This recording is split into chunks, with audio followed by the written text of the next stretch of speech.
Hello, babies. We are Hello. live. Hel- Hello. Hello. This is Halgia D&D. I am RJ as the DM for today's theme park adventure fun um, in Dungeons and Dragons 5th edition. This is a homebrew setting that these crazy characters are playing through. Today they are at Fargo Land, a theme park in the world of Halgia. Uh, they're going to play a bunch of games, do some stuff. We'll get into that in a bit. But first of all, thanks for anyone who decides to view this.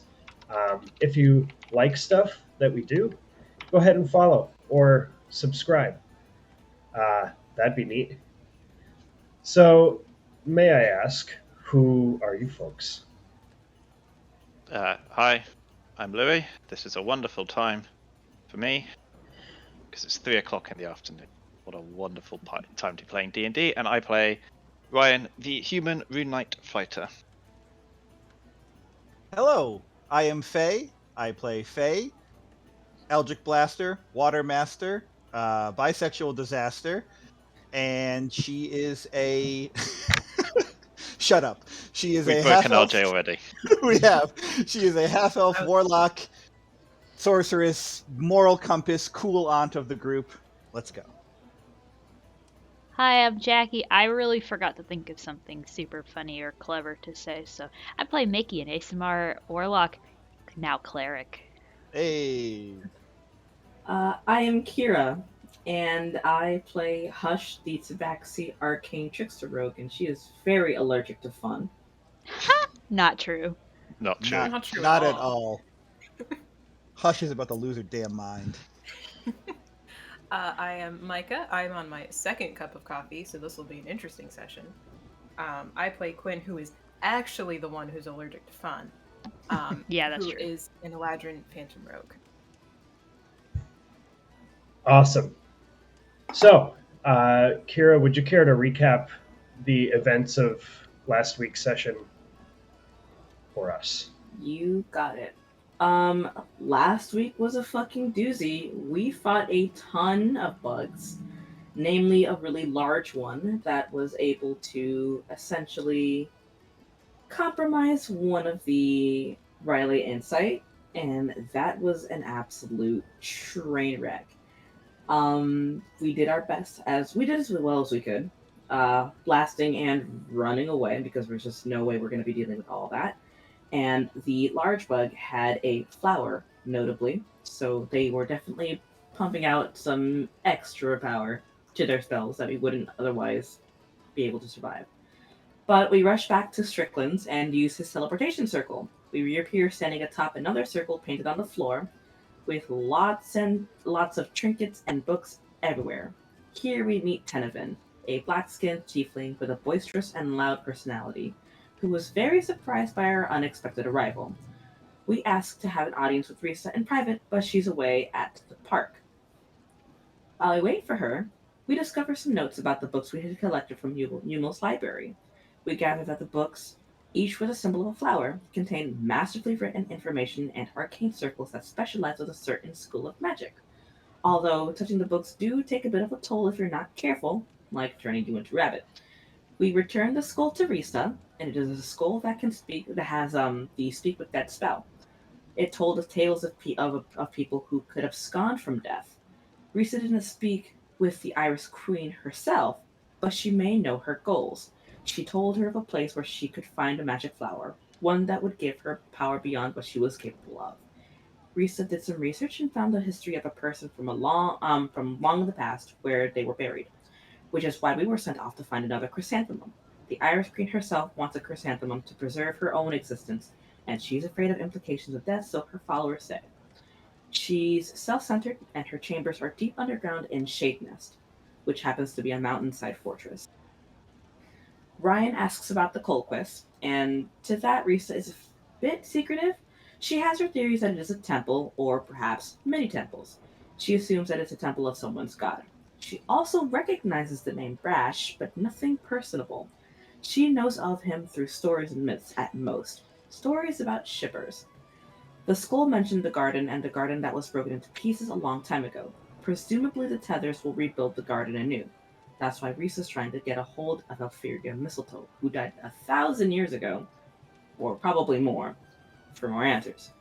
After some deliberation, we consider handing off the necromancy book to Risa, and heading downstairs, we find ourselves in the middle of an expansive fairground, surrounded by a variety of games, families, and priceless experiences.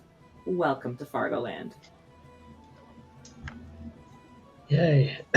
So, as Rista basically pulls the daughter card on her father and tells them that she and all her friends, or she's going to escort all of her friends through the park for an all expenses paid day of fun at Fargoland, you all step into the Square of Many Friends after having the initial F painted on your hands. As you look out, the first thing that would catch your attention would be the gigantic set of tracks that's suspended above the park by these pillars and columns. For reference of a real world example, this is much like a roller coaster. You see the cart begin to rise over the tracks, and it's somewhat reminiscent, since Tenevin is from Rylai to begin with, it is somewhat reminiscent of the way that the cab systems operate in Rylai.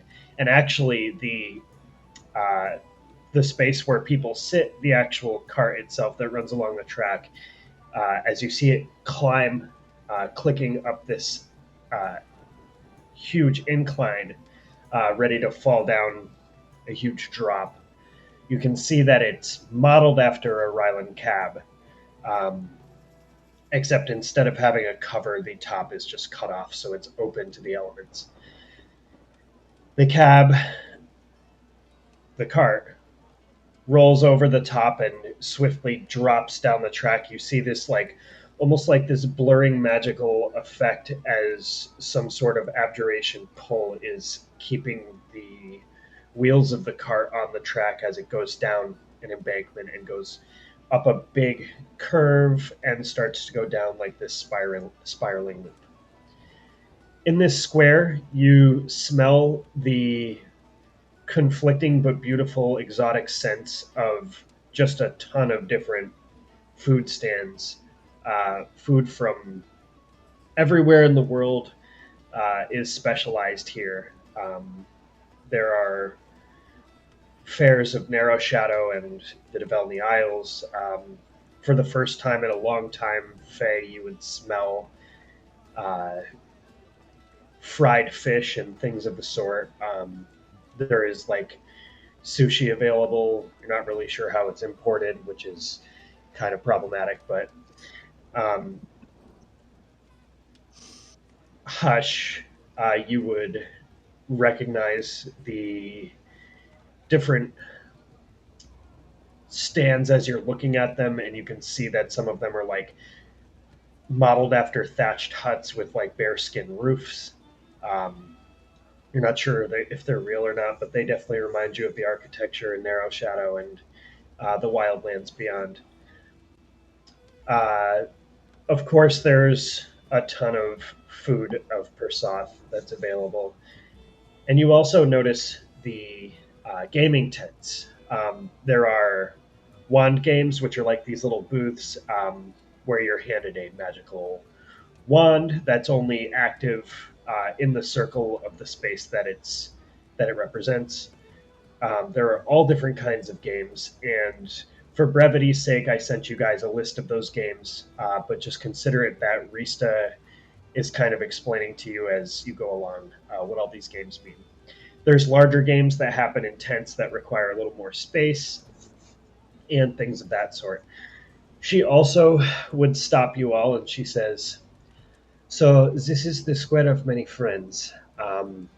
We can play games here. It's a lot of fun. It's a bit childish, but everyone needs a little bit of a nostalgic callback to their childhood in some way. You see these three towers on the edges. This is the mine tower to your left, the big yellow one. There are thrilling experiences, none of them dangerous. Haunted houses, halls of mirrors, all sorts of little mind games you can play. Atop the mine tower is its main attraction, which is the battle simulator, where folks can compete in actual martial combat through the use of homunculi. Uh, it really only happens in your mind, but it's pretty realistic. In front of you, the gigantic red tower is the body tower, which is um, a space where we have used the gifts of the arcane to create thrill rides for entertainment. Um, it's a favorite among children. It's a very thrilling experience for most of what happens in there. There's more mild situations, and then there's very very scary ones. But of course, none are dangerous. We know what we're doing. And then to your right, the smaller tower is the Soul Tower. It is built as sort of an immersive walkthrough that is where a story is told, and it's pretty well written as far as the writers go, and uh, there's a lot of different effects. It's just mostly immersive and sensory. It's not much other than that. So, where would you like to go? What can we do? Play some games, or Much of a ride person, so games sound good to me. Mickey's just kind of like, her head's just darting around at like everything, and she's like, you see her like feet start to shuffle in one direction and then go into another direction, and she's just like super duper excited. We have time for all of them, Mickey. Which one do you want to do first?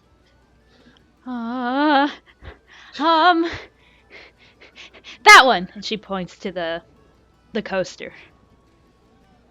Coaster. Ryan, if you don't want to go, I will share a spot with Mickey on the coaster. Don't go.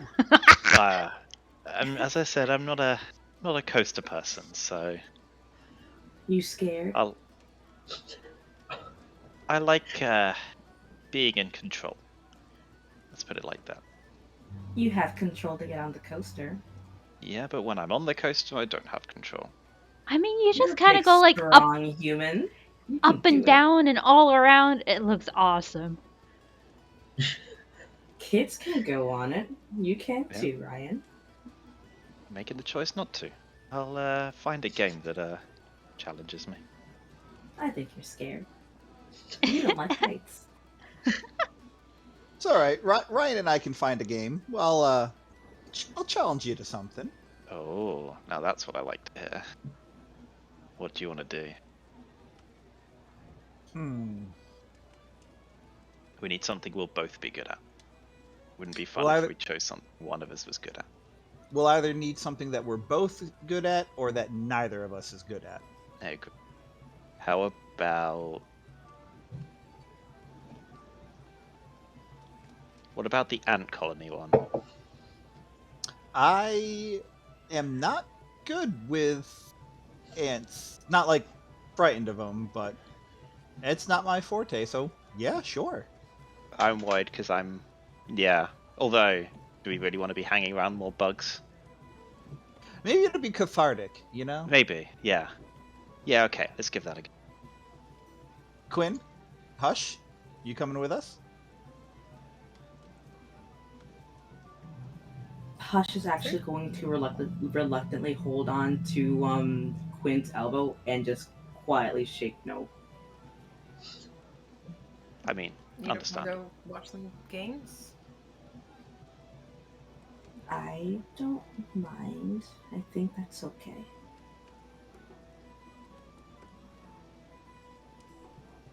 Okay. Well, then I think we know what we're doing. All right. So first of all, uh, Rista wraps you under the elbow, Mickey, and begins to escort you toward uh, this space where the oh no One.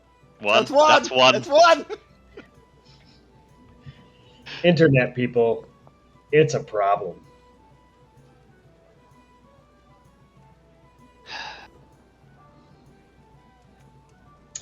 So you get to this set of ropes, and there's kind of a queue that's been forming.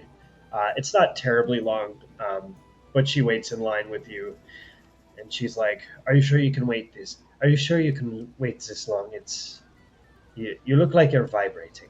She is. She's like, bouncing up and down a little bit. She's like, oh, I guess I can wait. I've kind of waited my whole life to be here, so what's another couple minutes? Here, have some spice beans, and she hands you a little snack. More sugar? I don't know if this is a good idea. Oh, it's a great idea. Uh, finally, you get up to the loading area, and there's a couple of wizards that are kind of standing there in these robes. They're like, "Hey, welcome to Shaker's Tale. We got a great experience for you. Come on up." Rista? They point at her, and she's like, I'm just visiting. She's like, "Oh, all right.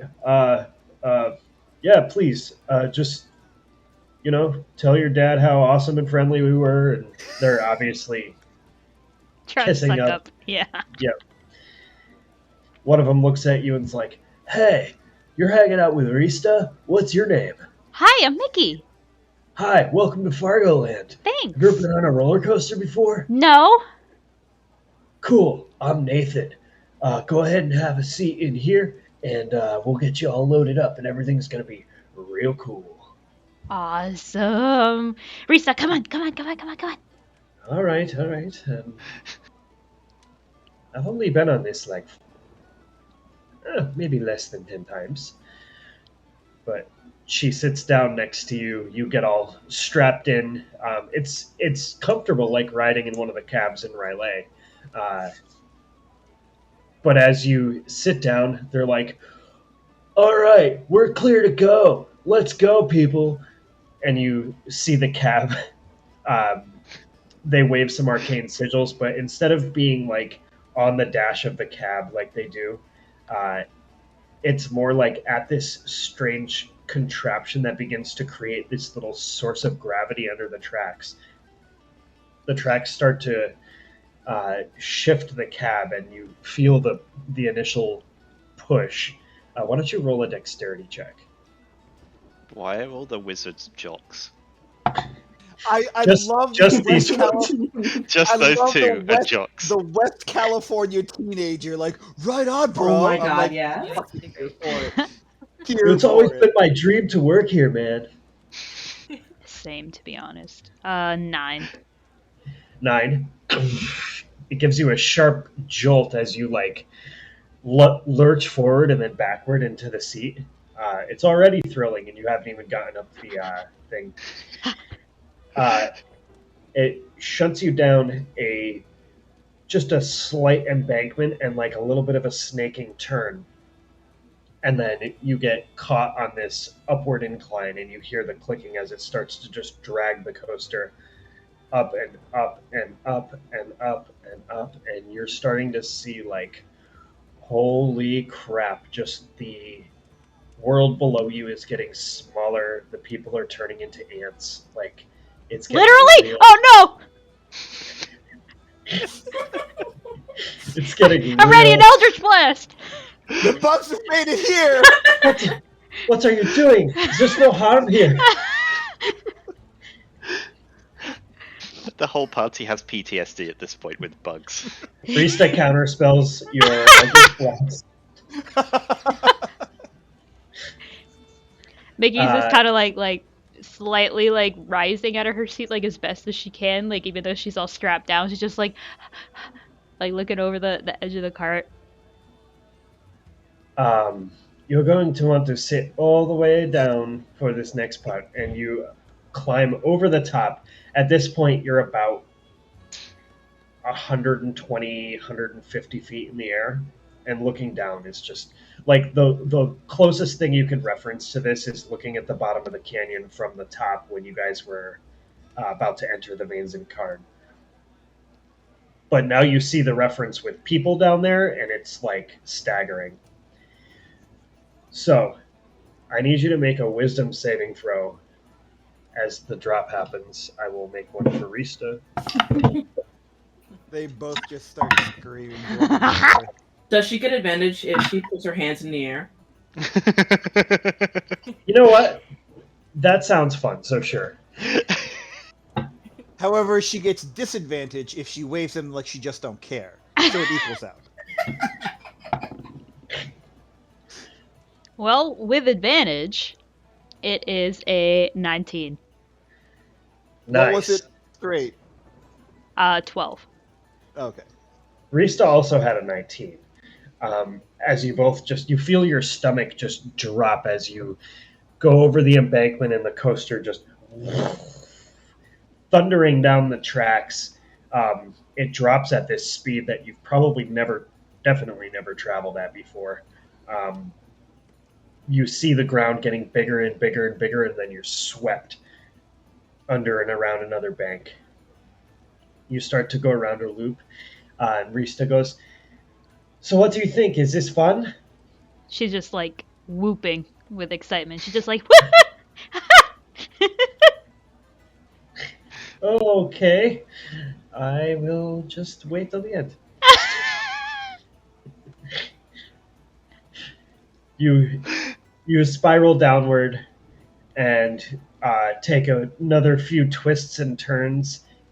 You go back up and down a similar drop, but it's more of like a spiraling curve drop. It doesn't go quite as fast, but it's still very thrilling. It takes you up and swoops over the top of the mine tower. You can see the yellow tower below, and people pointing up, like you see little kids pointing up, like, "Look, a coaster!" And then drops down one last time, and then around a smooth turn, and you arrive at the other side of the park, which is where you are now. This thing loads forward and backward. It doesn't do a full connection loop. You come to a stop. oh man! There's like this goblin that opens the door, pulls it forward, kind of jacked for a goblin, and looks and goes, "All right, so you kids are at the other end of the Shaker's tail.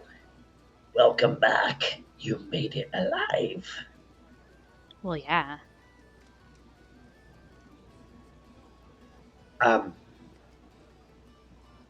Miss Fargo, please take our guest, and I hope you enjoyed your stay at the Shaker's Tail. After you. All right. She gets out, offers you a hand to help you out of the cart, grabs you, and you walk on out. And if you're looking at the map, you are right here. You could walk next to the body tower, go wherever you want. Doesn't matter to me. Go wherever you want. So, what'd you think? Risa, that was so awesome! It is quite a marvel, isn't it? And you get to do that whenever you want? The short answer is yes. I do work while I'm here. Of course, I have to help my father. There's plenty of employees, but I like to pull my weight. So not whenever I want, but sure, when it seems appropriate, absolutely. Well, that was the best. What do you want to do now? I mean, I got to pick something I wanted to do, so. Do you want to go on more rides? Yeah. Okay. and she's going to take you into the body tower. We'll get there in a minute.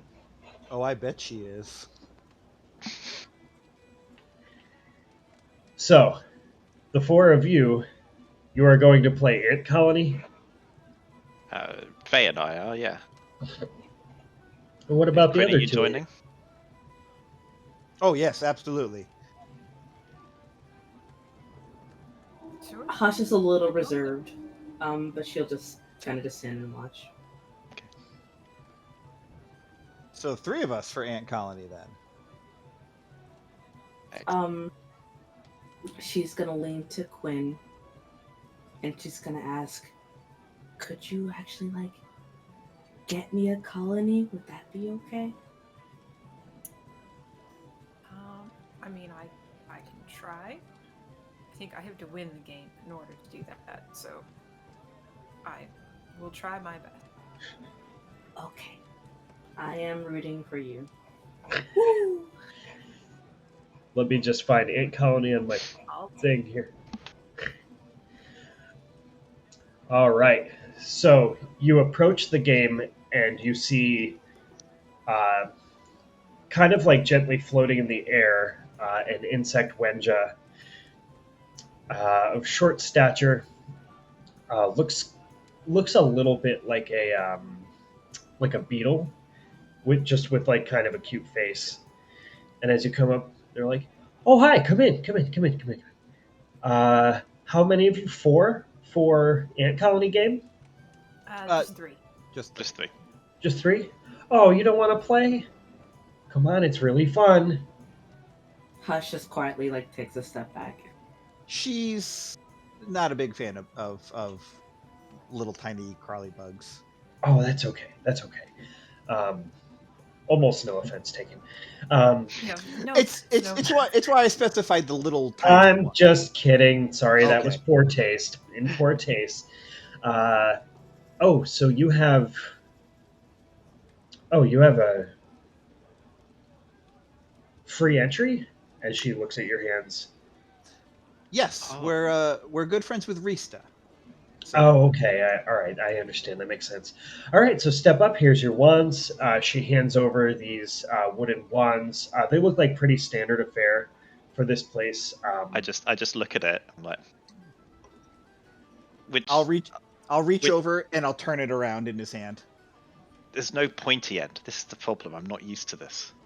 Understandable. Do I just point with this You're end? not stabbing anybody with it. You don't need a pointy. The end with the 3 crystals in it, that's the end that you want to aim. Oh boy. That's the one that you want to aim toward the ant colony. And you can see these small terrarium setups that have just a few little ants crawling around in them. There's a little system of these tunnel areas where it looks like the ants can merge together. And so the goal is you are going to want to cast the infestation through this wand and create a space of ants, and then try to do another one and do it in a way where they can connect together to form a bigger colony. And if you get all 3 colonies to connect, then you win. So Sounds simple enough.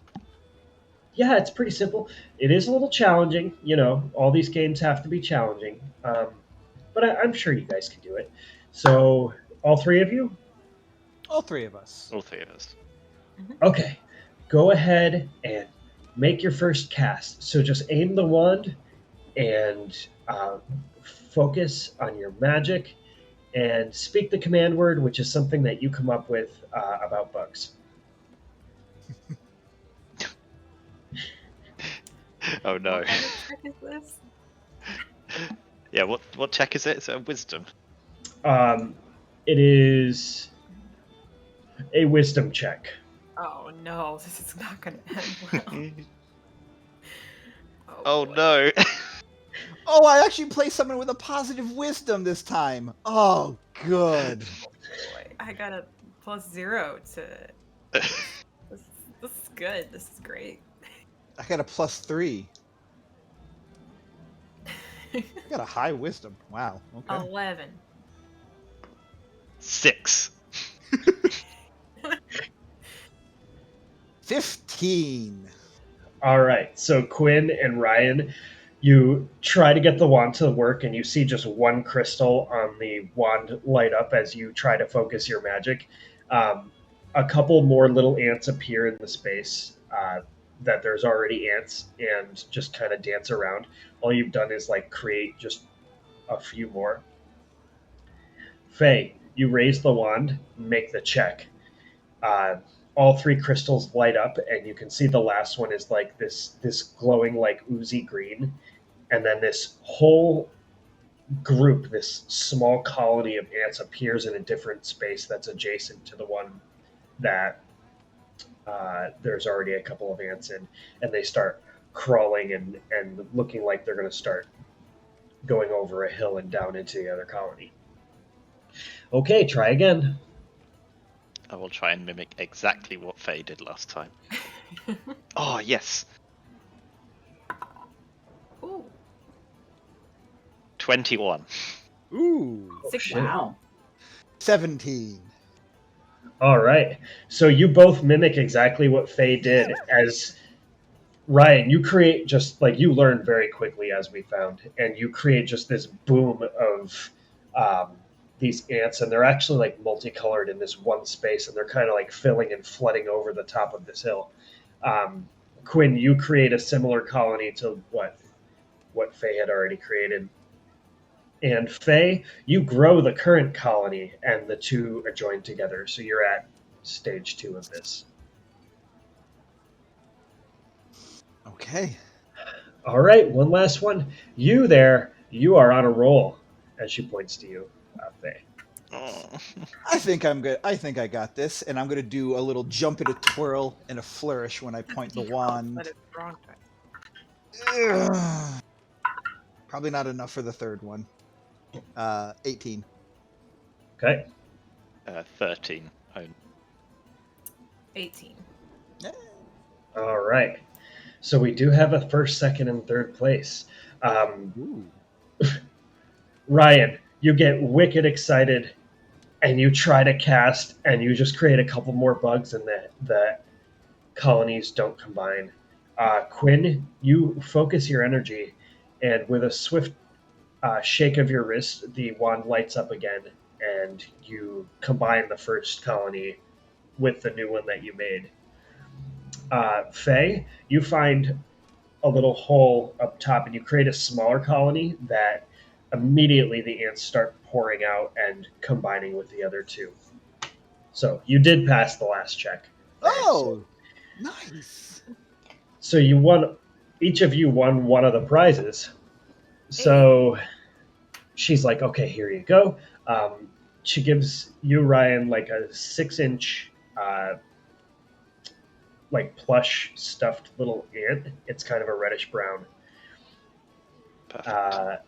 Quinn, she gives you a bronze bracelet that has these little charms of these like yellow jacket bees on it. And Faye, she gives you a jar of ants or bees of your choice. I will pick ants. Yeah, I'll All pick right. a jar of ants. You have, and it's got like a little terrarium set up in there, but you have a little take-home ant colony. Did I hear Hush ask Quinn for an ant colony, or Probably you guys are all together. okay? I'll kind of lean over and hand it to Hush and be like, "Do you want this?" She quietly and meekly accepts. All right.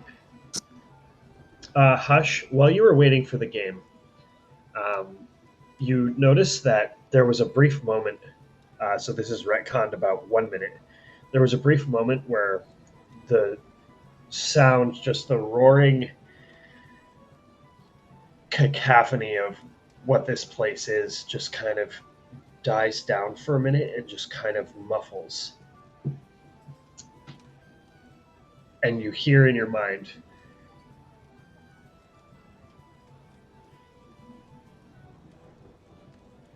"I hope you have fun in the park. I know who you are." A colleague has, I'm sorry, a old friend has alerted me to someone of your likeness that might visit here. See me in my office at the end of the day if you want what you came looking for. Noted. She's not really going to emote about what she just heard, but she'll take that into consideration. You know that you can respond to the sending spell too. Yep, she's going to mentally respond saying, I'll meet you then. Perfect. All right. So, you guys played Ant Colony. Is there another game that you'd all like to head off to? And for I'll- purposes of this, Do you want like, to play don't anything? be afraid to split up or whatever. I'll kind of look around and be like, I mean, that game seems right up your alley, Hush, and I'll point at the Mage Hand game, Gears. I No mean, bugs, and you just got to use your Mage Hand, which is kind of your thing. I know it's my thing, and it does sound a little cool, but I. And she just kind of like clams up. You okay there? I'm okay. It's just a little. It's a lot, and I'm gonna need some time. Okay. Could we actually There's another one that I was somewhat interested in. Can we check out the one where they have these really cool figurines? Yeah. Yeah, Anything? sure. If you need Oh, it, we if you have need a all minute to day. go to a quieter spot, then let us know. We'll come chill for a bit.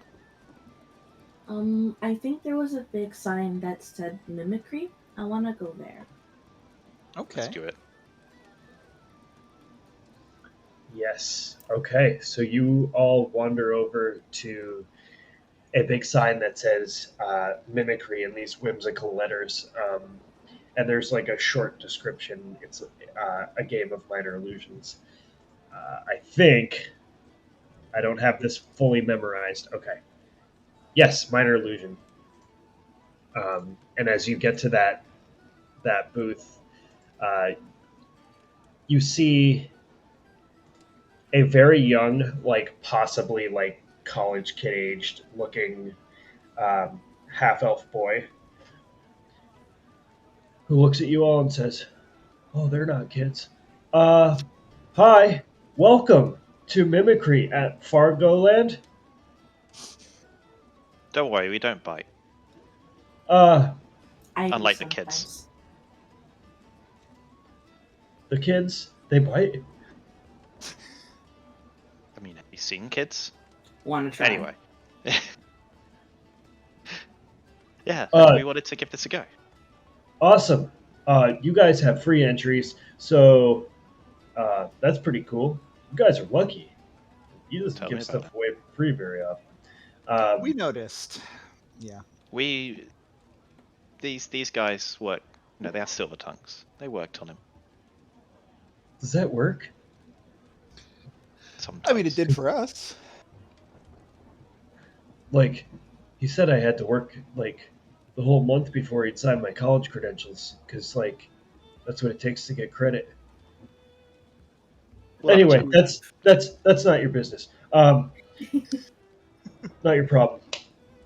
So here's a wand of minor illusion. It's this blue wand that's wrapped in this like white silk cloth, and at the end there's a red and a yellow crystal that are kind of like intertwined with each other. How cheap does it look? Make an investigation check. Really? You're gonna insult this poor college boy's wands? It's not about the guy. It's just, man. I see where you're Where does going the with money that. go? I just need to find my character sheet. Hold on a second. I'm so sorry. Oh boy, yeah, that's important. Yeah, we I realized it wasn't open. I mean, it's all right. I got Discord open, character sheet, map, list of games, list of rides. It's all right. We Yep. got a lot of stuff open. Okay. And she's Another right page over that's- here. You have a plus. It's a +6, but I have no dice in front of me, so I just need to like roll something. It says +3 to Oh, I'm investigate. sorry. Investigation. I'm here thinking Arcana. See, this is why I need my sheet and sleep. You can make it an Arcana check if you want to. I mean, I'll that would take the 18 that would that I just took. I just rolled an 18, so we'll keep that one. investigation. Yep. It looks like they're not like plastic. Like they're definitely some kind of painted wood. And the crystals are crystals. They have to be used to maintain the arcane. They are not wizard quality. They're like made for production so that you would guess that if kids came in and played these games and walked off with it and broke it, like it wouldn't be a huge loss. Fair enough. They're not expensive. They're kind of cheaply made. She's gonna ask the guy, do I have to use the wand?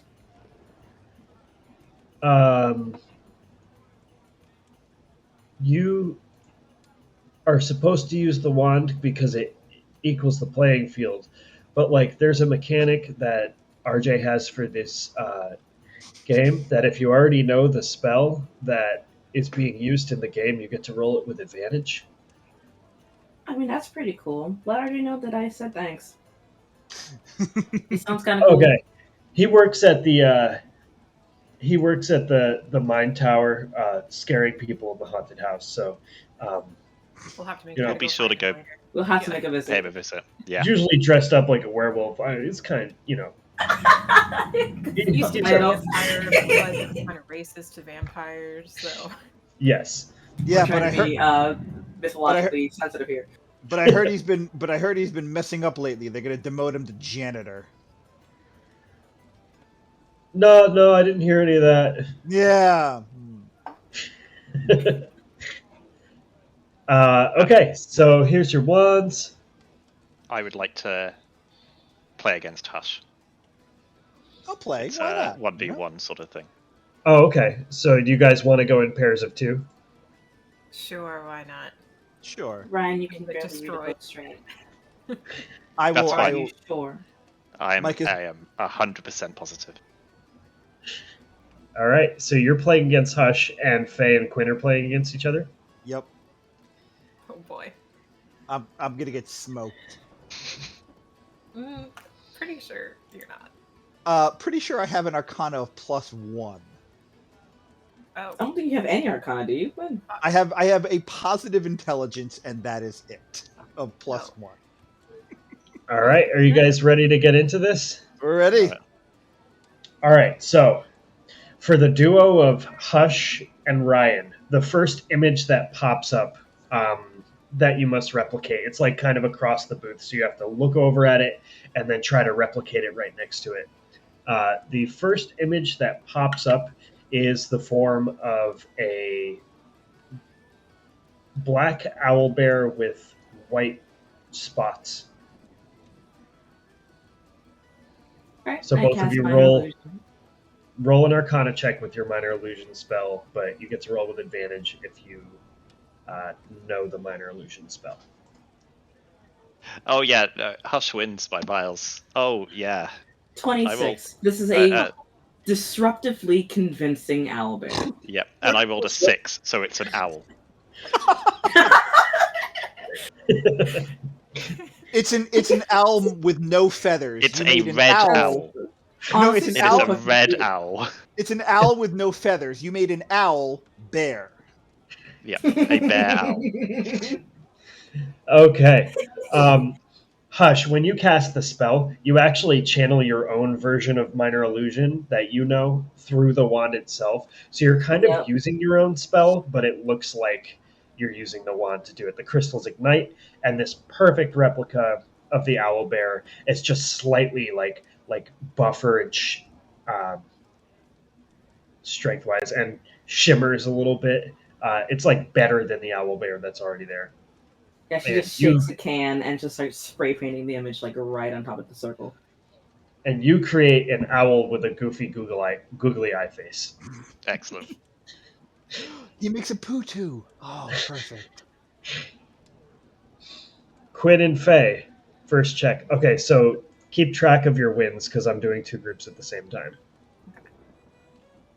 I mean, what I feel image are like we replicating? one is going to be very one-sided, and I am a-okay with that. What are we replicating? All right, so you look, and the first image that pops up is Jackie. Yes, What's the God. first, what's the first image that pops up on their mimicry game? A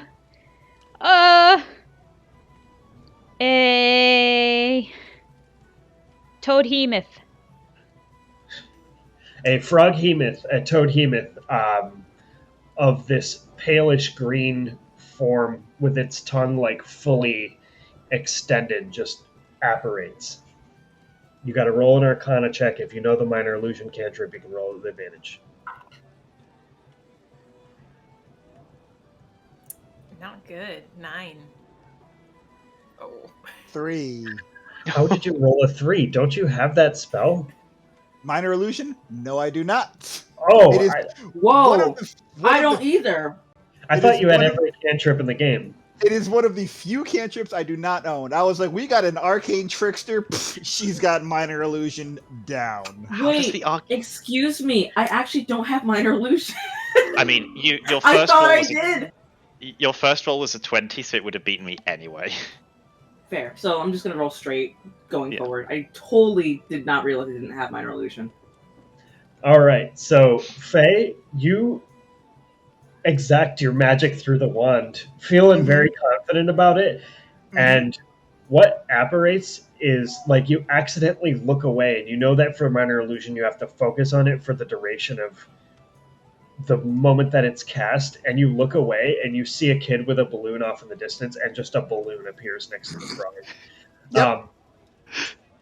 Quinn, you can't really grasp the gravity of what you're looking at for a moment, and you focus real hard, and what you apparate is just a straight like black frog.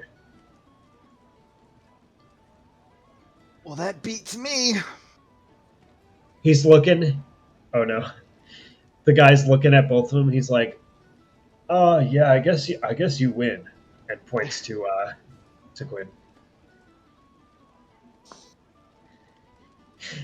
Back to you two.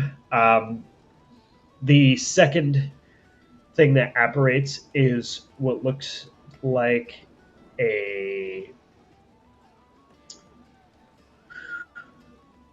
we'll call it, come on RJ, you can do this. It's like a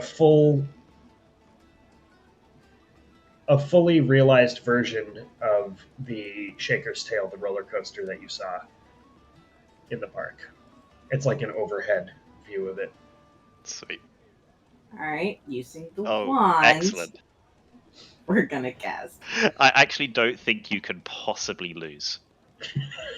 I rolled a 12, so really? I rolled a 3. No. I also rolled a 3, but because I rolled a 2 Like a though. natural So three. I rolled a nat 2. All right, so Hush, you create. It has the same color scheme. It looks the same.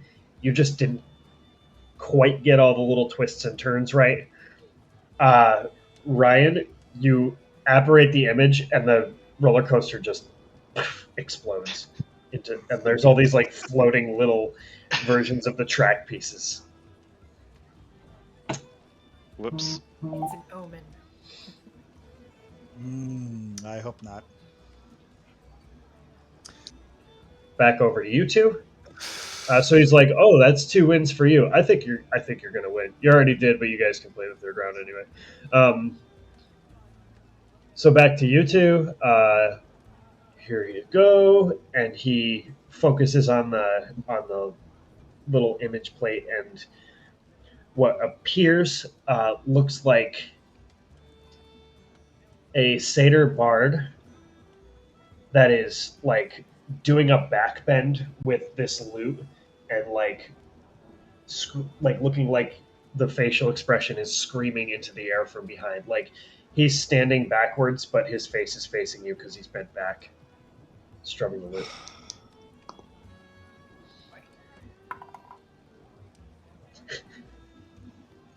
Another 9. Another 9.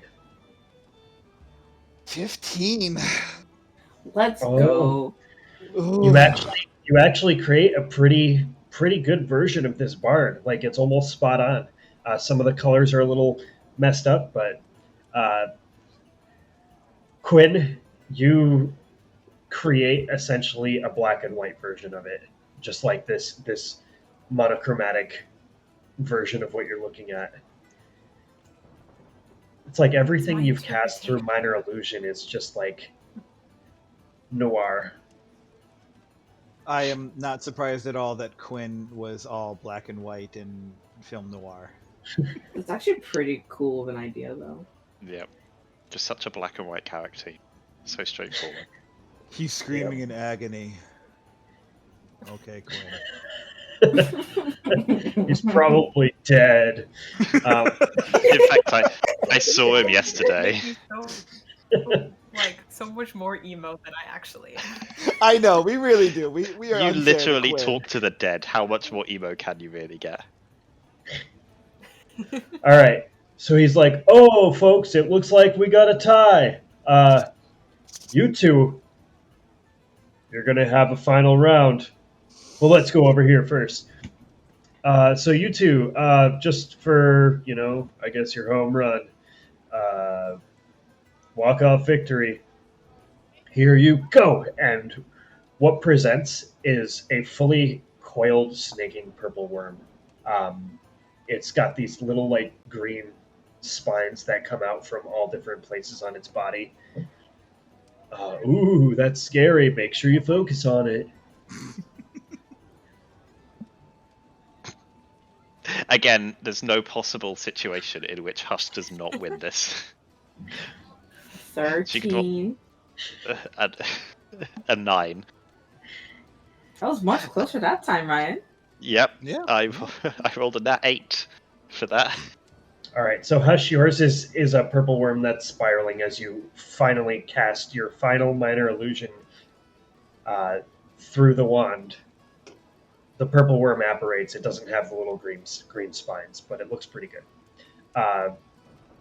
Ryan, yours just starts flickering all these different colors, and you're like trying like vigorously to like force it to work, and then it just stops on this bright yellow. It actually gives off a little flash, and everybody has to like avert their gaze for a minute. But It's a pool noodle.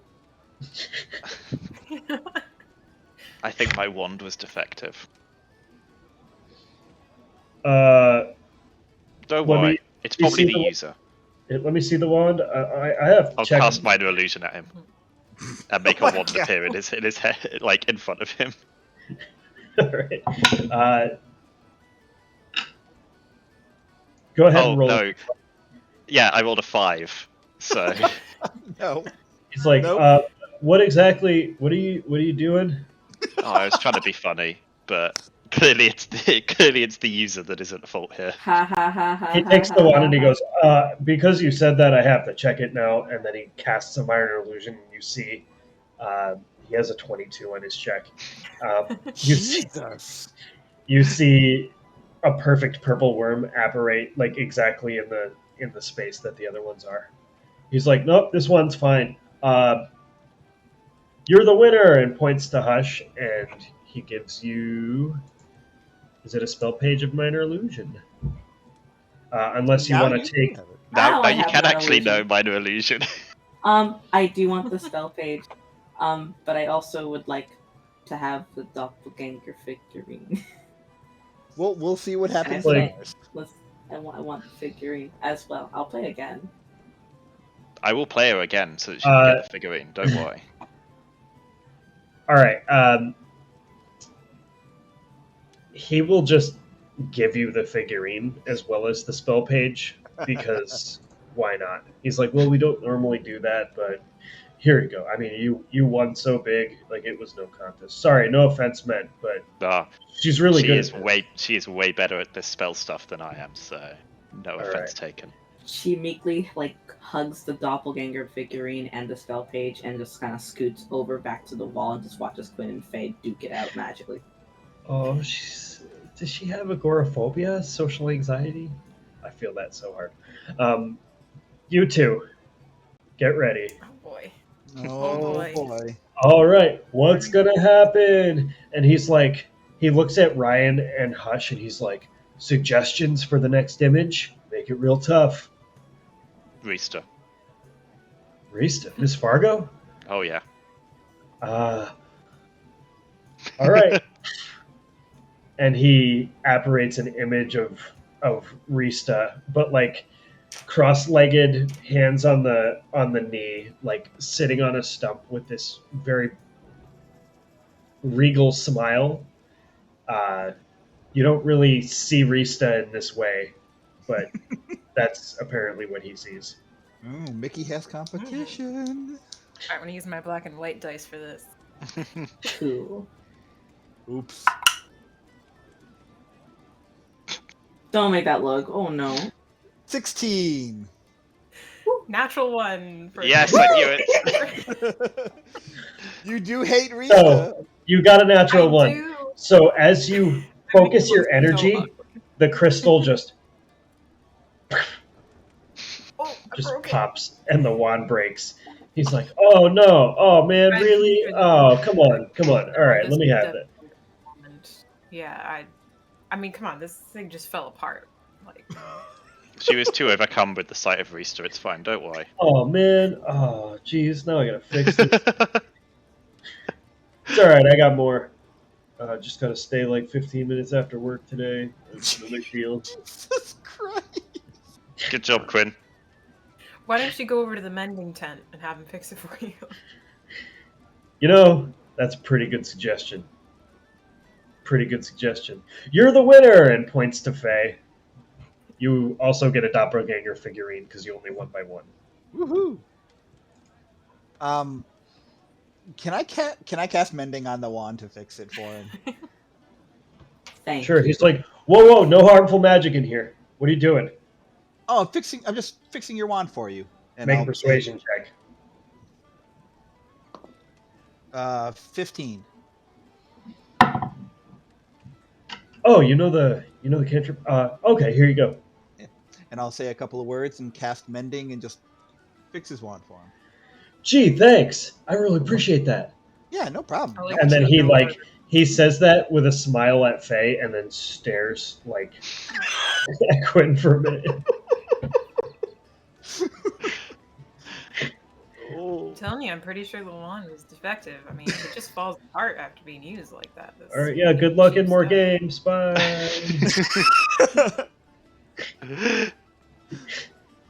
I'm gonna lean over to Ryan and be like, "This magic stuff is really not our forte." I really suck at it. I really want to do well, but I've suck at it so bad. Understand magic. But you were getting better every time that you tried. It's true, but I still sucked real bad.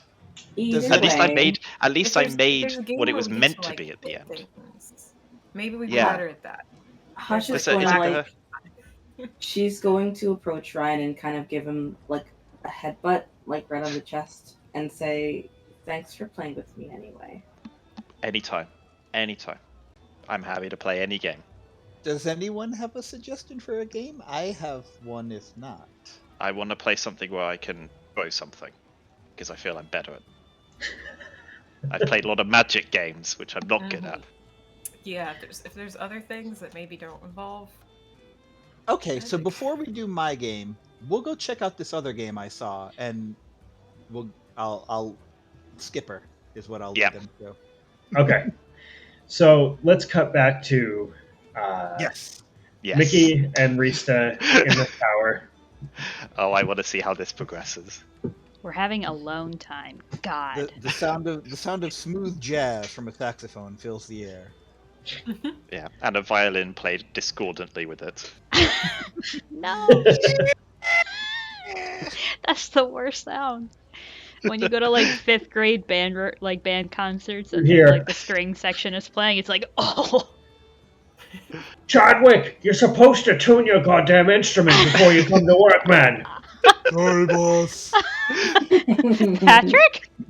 It's a 17-foot tall ogre with a human-sized violin. I don't know how to tune. My fingers are too big. They don't fit around the things. All right, so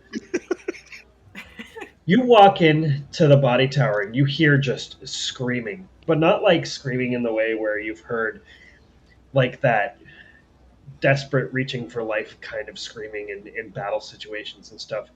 It's more like the screams of elation and fun and thrill. As you look up, you see the first thing you see is this long, very tall iron um, shaft, and on it there are like these 4 little contraptions that are just slowly floating up to the top.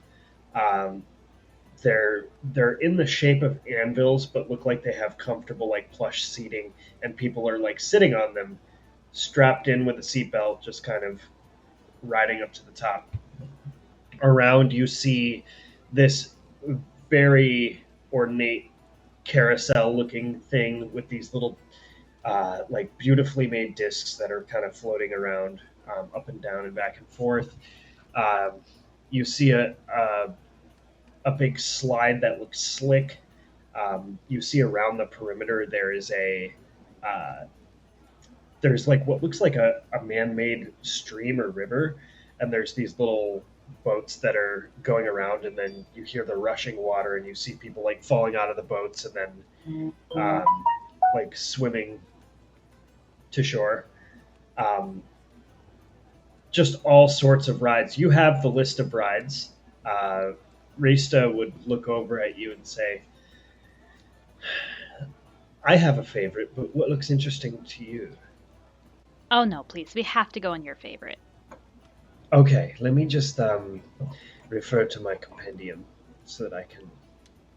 Oh My my mind God. compendium. What the heck happened to my computer? Uh-oh, that doesn't sound good. Reese, are you okay? That's a weird ride. Something went terribly wrong with my document. It looks like it was written by insects. Well, Oh, no. Don't say that. That's a little daunting. Too soon, man. Too soon. RJ's a bug. No! God. Fucking knew it. It's a bug person. Hold on, I had to end Microsoft Word. Because God, that's like one of the greatest statements a human being can ever make. There we go. Microsoft Word. I ended it with the power of my mind. All right. So, she says, do you want to go on the most thrilling one? It's my favorite. yeah? Come on over. And you walk to this enclosed, like, piston-looking building. And it looks to be about, probably about 100 feet tall. And she enters you both into it. There's not a lot of people going in there. And you're just kind of in this dark space, and then the lights flicker on, and it's kind of like dimly lit with this like red and blue glows around the side. A wizard says, all right, if you two are ready, strap your feet to the bottom platform. Oh, You man. look down and you see there's these like ankle straps that will root your feet to the floor. All right, I'll do it. All right, you strap in your feet. Rista does the same. She checks your straps to make sure that you're okay. You both ready? Uh-huh. Last chance to back out. I look at Reese though, I'm like, no shot. All right. She reaches over and just grabs you by the wrist, and she's like, "This gets a little scary." 3, 2, 1, do it. And all of a sudden, the platform you're standing on separates, but it happens in the blink of an eye as gravity just reverses in the chamber. This whole platform comes out, and you fly just at the speed of a free fall toward the ceiling. You can see the ceiling rushing towards you, and then immediately it stops, and like as this weighted platform beneath you is rushing towards the ceiling, it actually flips you upside down. Ha! And then you're just looking at the floor and seeing it rush away from you, and then the spell drops, and you start to fall back that way. And then the platform shifts you back around, and you're looking at the floor, you're looking at the ceiling, and that's rushing away from you. And then just before it looks like you're going to hit the ground, it just, as it seems like a feather fall spell came out of nowhere and gently lowers you to the ground. I should have asked you to roll a saving throw, but I missed that. So why don't you roll a saving throw? Okay. Wisdom? Yeah. Ooh. Very good. 25. All right. It was thrilling and fun and really, really a blast of an experience, but it didn't absolutely terrify you.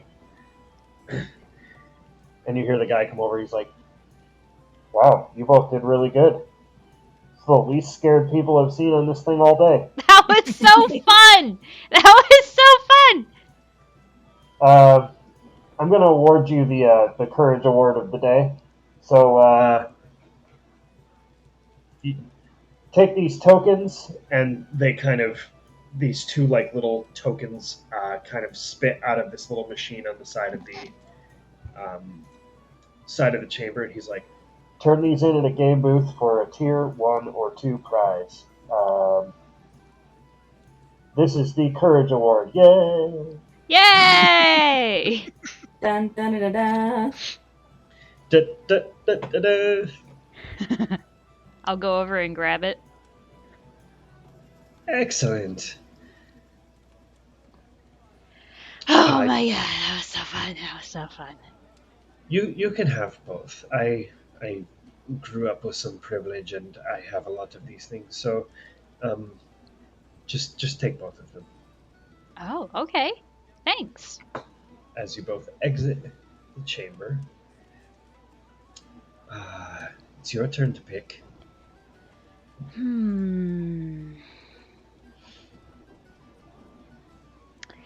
All of these have been pretty fun.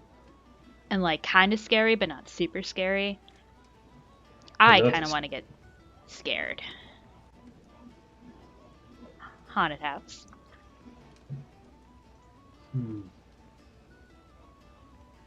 You know that I study necromancy as a form of academics, right? There's not much about death or hauntings that scares me, but we can try. I will be your support. If you think I'm gonna need it. I don't know. I've seen some shit. Oh yeah, that's true. I did send you guys on a mission to that place. I've seen some shit, she says. I've seen some shit. Just fucking... Have you seen a man eat his own head? Have you seen a floating skull before? Ever make eye contact with someone and just die? She's like, I studied necromancy, and Mickey's just like, yeah, I've got unresolved trauma, let's go.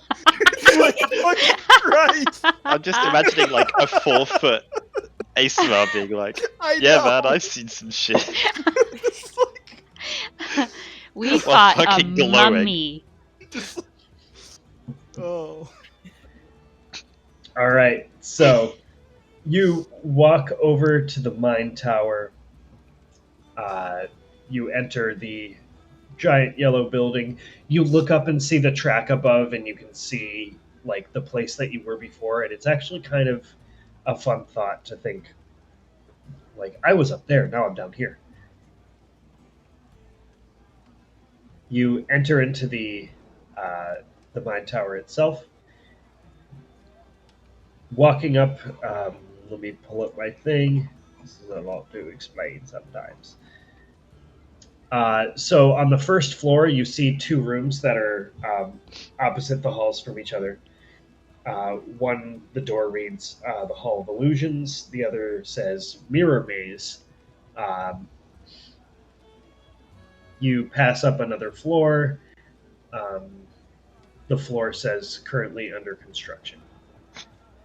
Uh, on the third floor, you see three doors that are perfectly spaced from each other. One says Haunted Manor, one says The Demon Pit, and the third says Evade the Psychopath, a fully frightening experience. So, haunted house it is? Haunted house. You want to make a bet? Sure. Whoever gets scared first buys dinner. Buys dinner? Yep. Huh. At a restaurant of the winner's choice. Deal. All right. I know a lot of places around here. In fact, I know all of them. So whoever gets scared first is what you said, right? Mm-hmm. They lose. And they buy dinner. She reaches out to shake your hand. It's a deal then.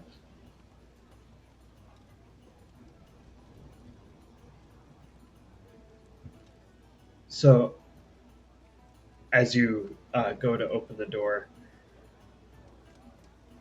she stops you for a minute. She says, "Oh, never mind. After you," and opens the door. You walk what looks to be across this straight, narrow, rickety bridge. Like one of the pieces of the bridge just kind of shifts underneath your feet. It looks like it's about to collapse, and you hear this sound to kind of drift off. There's a slow.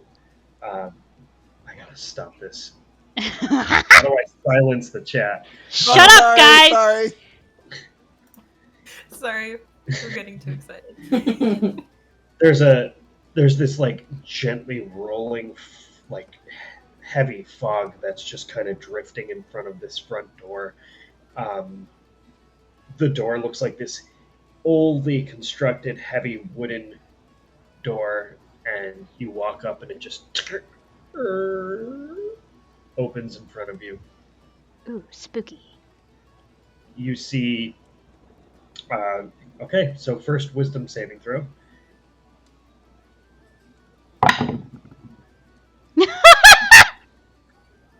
Oh no, what did you roll? Mickey's buying Please tell me dinner. nat one. That's a Please natural tell me- Yes! Yeah, from the door. Welcome. Now it's your turn. So Oh boy. Rista didn't pass the check either. So there's these two like ghouls, and you can feel this like tingling on your spine, and you just hear a whisper in your head, "Help me." And it just freaks you out. It was like so soft and subtle, but so close to you that it freaks you out. You both jump forward through the door. You were both scared. There's a thing. It's different every time. You got scared. Well, you did too. I saw it. You cannot lie to me. Well, I saw it too. Okay. That one doesn't count then. Yeah, It that was one doesn't count. Both of us. Okay. Okay. You see the ghostly formations of a bunch of these like twisted, like faces start to apparate, and it guides your path. Like you can see the grand staircase and the balcony above, but it looks like the ghosts are blocking the path to that and trying to lead you around into a different chamber. The way is shut. We must go right. All right. You turn and go to the right, and just before you pass through the first door threshold, go ahead and roll another wisdom saving throw. Come on, Rista. Total of 20. Ooh. Rista rolled a natural 20 for a total of 23. No! So Nice. close. So, as you're both walking, you actually hear it's like shit, and there's like a heavy footstep, like this person was trying to be subtle but then kind of messed up. And you both stop, and you see like this werewolf creature just walk past the door threshold and just keeps walking into the next room. Guess RJ wasn't as stealthy as he thought he would be. No, that guy sucks. Oof. You walk into this next room and you can see a piano that's playing this soft music by itself. As you look over at it, you can see that eventually, just like slowly appearing, is this very well dressed, ghostly piano player, but doesn't have a head. It's just kind of tapping on the keys, playing this really ghastly music. Whoa. Yeah, that is unsettling. I mean, he's pretty good for someone who doesn't have any ears. How do you think he hears what he plays? I think he has ears in a different sensory space than we know. Although, of course, this is an illusion. If this was a real scenario where there was a ghost playing the piano, I would say senses probably operate different in the plane between life and death. That is just theories, though, that I like to throw around. I've never been dead, so it's hard same. to know. That's good, though. Yeah. Yeah. Thanks for listening. You walk into the next chamber, but before you get through the door, one more wisdom saving throw.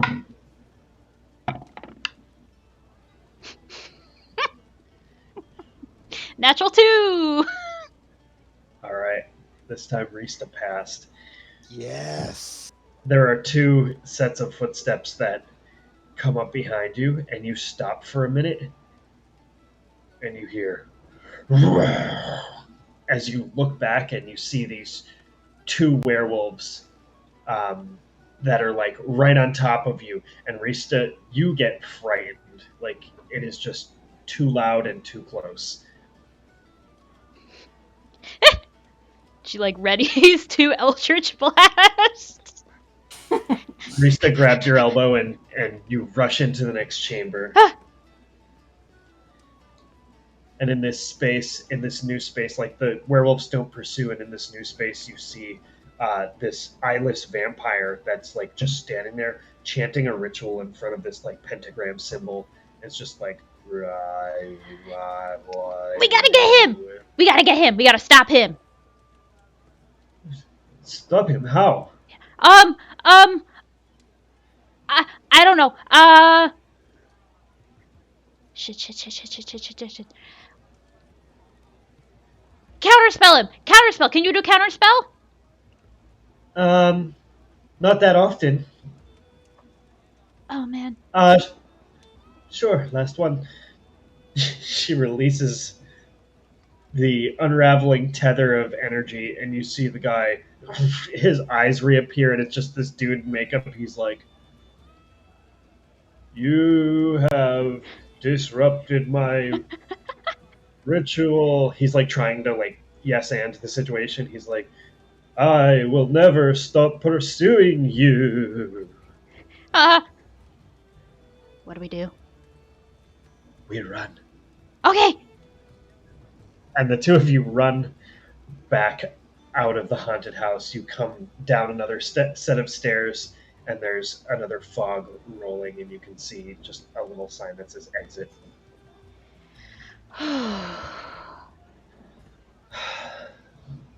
So I like seafood. I don't get it very often. Uh, the Island Storm Hotel has a great restaurant. Yep. Invite the rest of your friends if you want, but dinner is on you, of Yeah, course. Yeah. Yep. yeah, that You're ain't right. happening. Oh, for me, they can pay for themselves. They if can they pay want for to. themselves, yeah. I Oh, mean, no. Mickey is going to pay for all of us. fuck off. Everybody. Oh yeah, as if we're getting a fucking invite to this. But for me, I really love crab legs. Oh, We'll it's just sit going at to a taste so table wonderful. like next to them. She's so bougie. I love it. Yeah, we'll sit at the table next to it, but just be like, oh no, the small girl on the other table, she's getting the bill for us. It's fine. Just charge it all to her. She's good at understanding that she has privilege, but also like almost not taking advantage of it. Like she likes to make friendly bets. She gave both of the courage coins to Mickey. It's Like, equitable. yeah, like she gets it and she lives in it. She digs it a little bit, but she's not like overly pompous about it.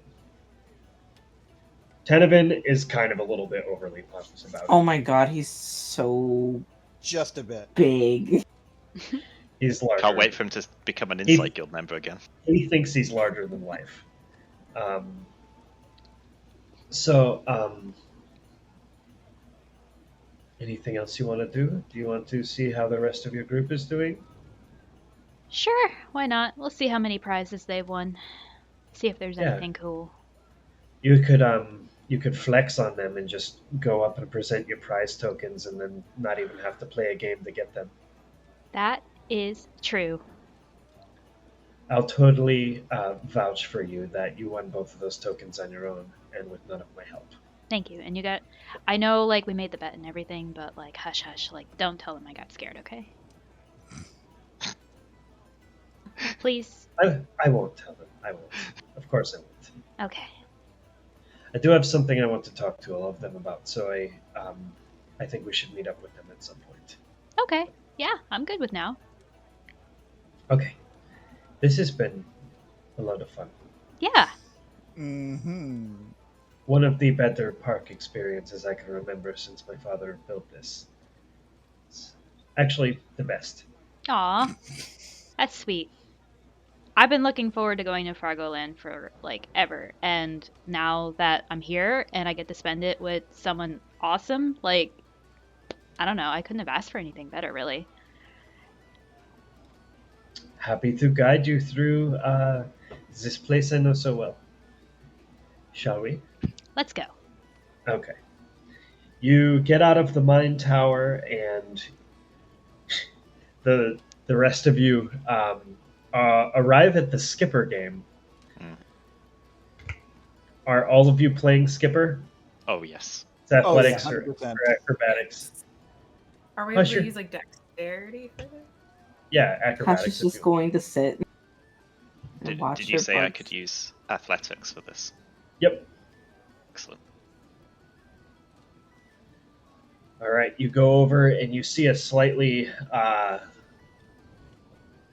older woman with a very warm smile on her face, a human woman.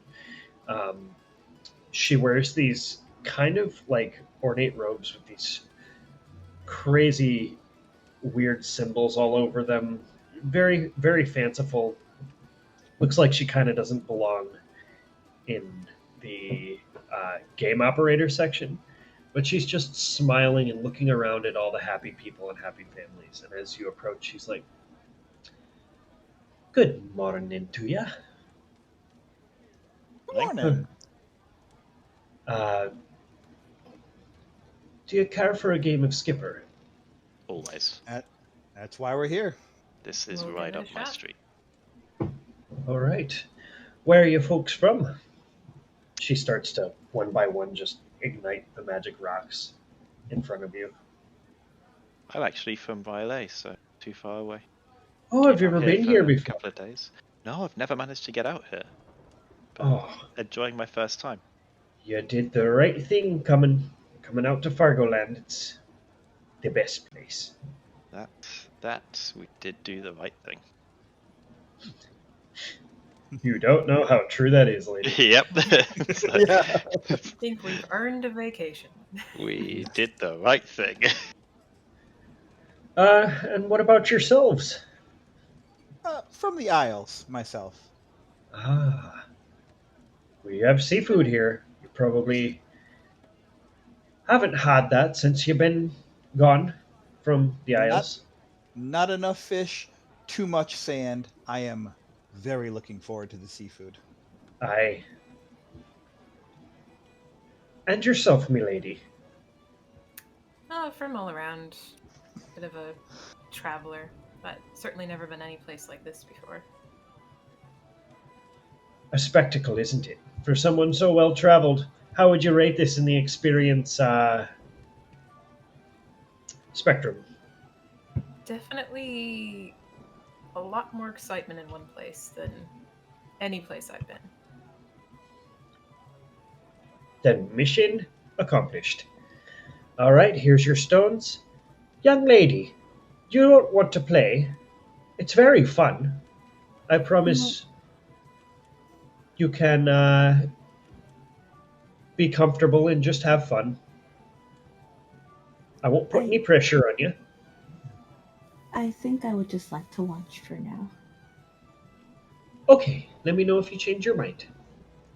She's going to like slump down against the wall and just hold on to her bugs and figurines.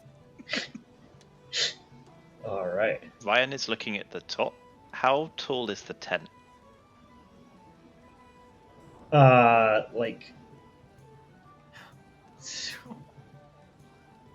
Like 20 feet tall. No, no. Don't do it. Oh, No. son No. of a- I'll just turn to the woman and be like, Couldn't have Do been not be like alarmed. 35 feet. this just helps me aim. And as he picks the first rock, First of all, make a persuasion check. oh, Christ. 16. Oh, it's pretty good. All right, carry on. As he picks the first rock, he'll just walk away, and as he does, slowly get bigger by double his size, and then proceed to take his first shot. The woman, who should look scared, looks very unfazed. She's just looking up. Little party trick I have. I believe that's It's- called cheating. I believe so too.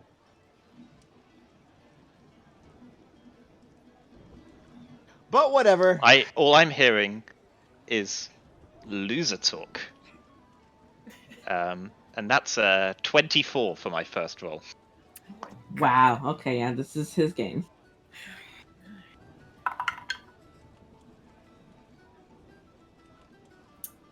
What do we got?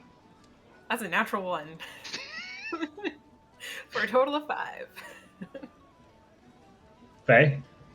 Yeah, that's a natural one for a total of 3. Oh no! Loser Okay, talk. so We were Ryan distracted by We're the... so distracted. takes this first shot, and the rock doesn't even skip across the water. Like, it looks like it has to skip Just to have the drops distance to get there. Ryan just throws this thing at such a pace that it shatters the first illusion without having to skip at all. And the two of you like hear the enormous shatter of the illusion just as you're about to throw and just plunge both your rocks into the water. Okay. So go ahead and roll your second one. That's a 25. I hate you so much.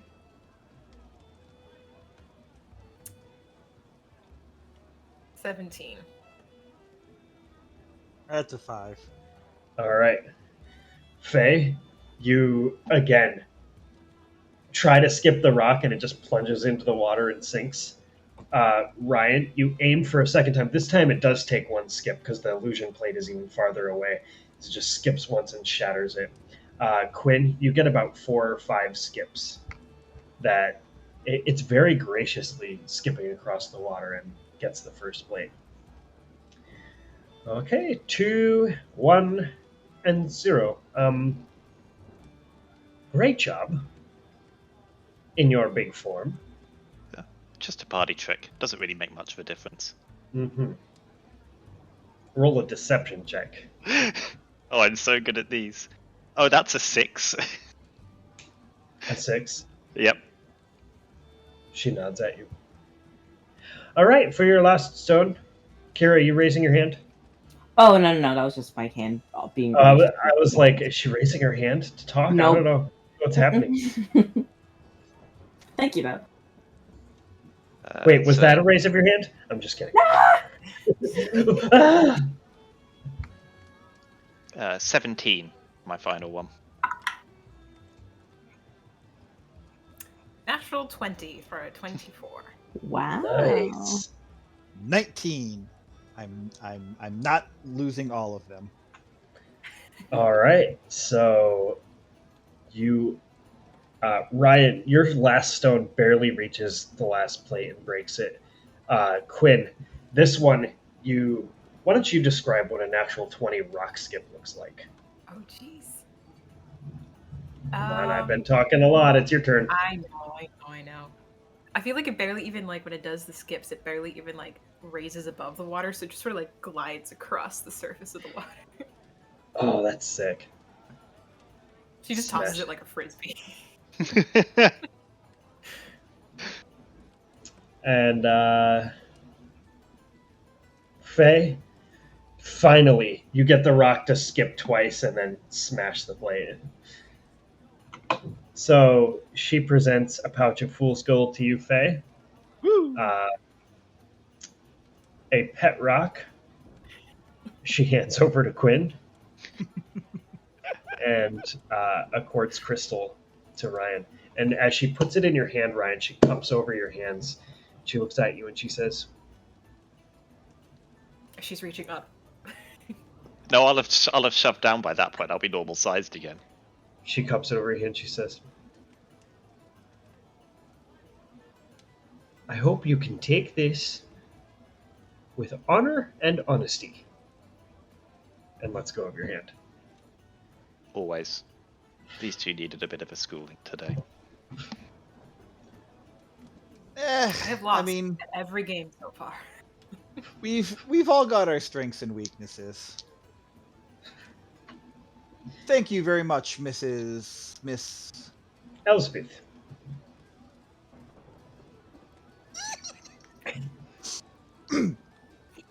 Thank you very much, Miss Elspeth, for a nice game. And you as well. I hope you enjoy the rest of your time at the park.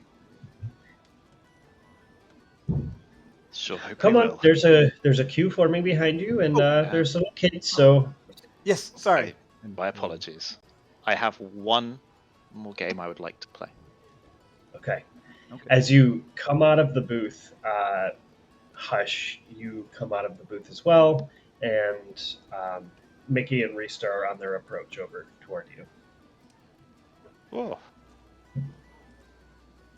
Can I look at the quartz crystal, actually? Sure. Does it look like special in any way, or is it just a crystal? Make an Arcana or Investigation check. 23. 23. It can probably be ground down to use for something, like a component. What sort of component what sort of, like, area would that be? I guess with a 23, you would know the school. I'll tell you during the break, just because I don't have that document. All good. pulled up. No worries. I will pocket it. All right. Hey guys! Hello. Hey, Mickey, Rista. You look like you've been having fun. Oh, yeah. I'll kind of like fix my hair, press the digitation.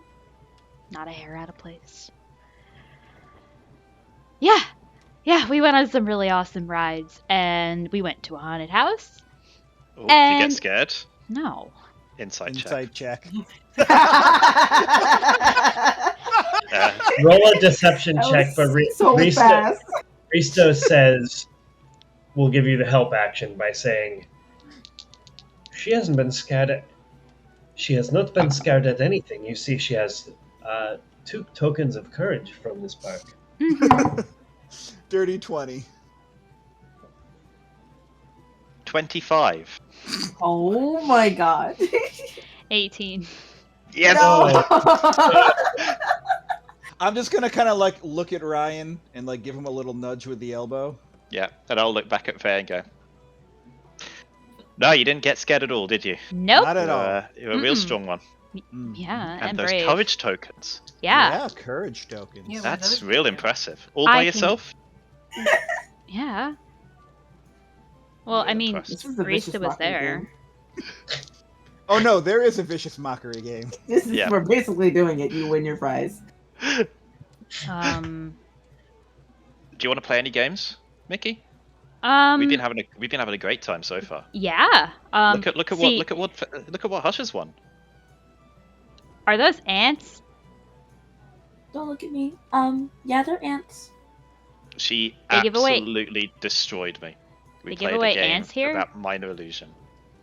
Oh, yeah. was- I mean, Yeah, I'm not very good, yeah. but she's great. You're not a very, It like, was kinda visual cool. person. I need to work on. Yeah. What are the prizes? Because, like, with these tokens, I can get any 2 prizes I want. Okay. Well, I just won this quartz crystal, Ooh. which I think can be useful for us in the future. So I'll just keep a hold of that. Okay. What else did you guys get? Show me your stuff. I got this weird rock, and I'll like give it a poke. You poke it and it goes. "Mrrr." Whoa! Okay. You poke it again and it goes. Squeak, squeak. Okay. Faye, did you get anything? I won a doppelganger figurine, and Cute. I won the ant colony and gave it to Hush. Aw. Hush nods her head. Have you played any games yet, Hush? Did you win anything? Ryan invited me to play with him in Mimicry, and we used some cool ones, and I ended up getting a spell page on my own. Awesome. That'll come So in handy. I'm gonna look at it later.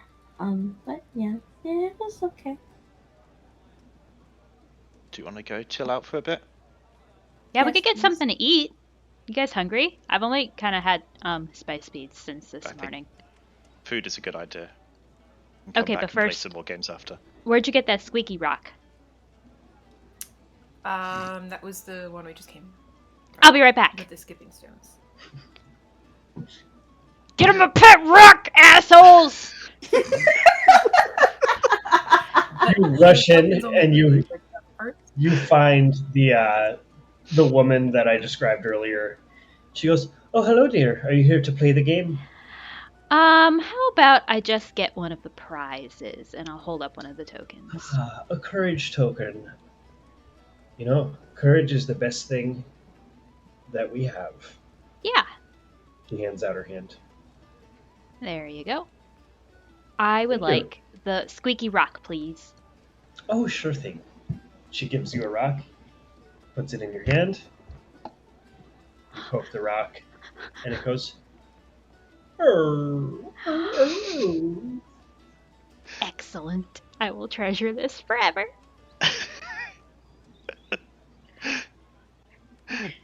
It goes. I'll run back to the group. Thank you! It's a pleasure, dear. Okay, squeaky rock acquired. Food Feeling time. better now.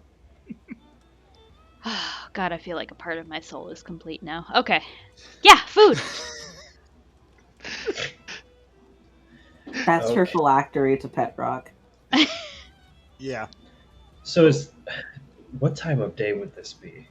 You guys have done a lot I feel like in one day. it's fairly late. It was Yeah. Victoria 11th. We were Noonish? exploring everything at noon when we were at the mansions. So now So it's here. you can go get dinner now if you want, and then have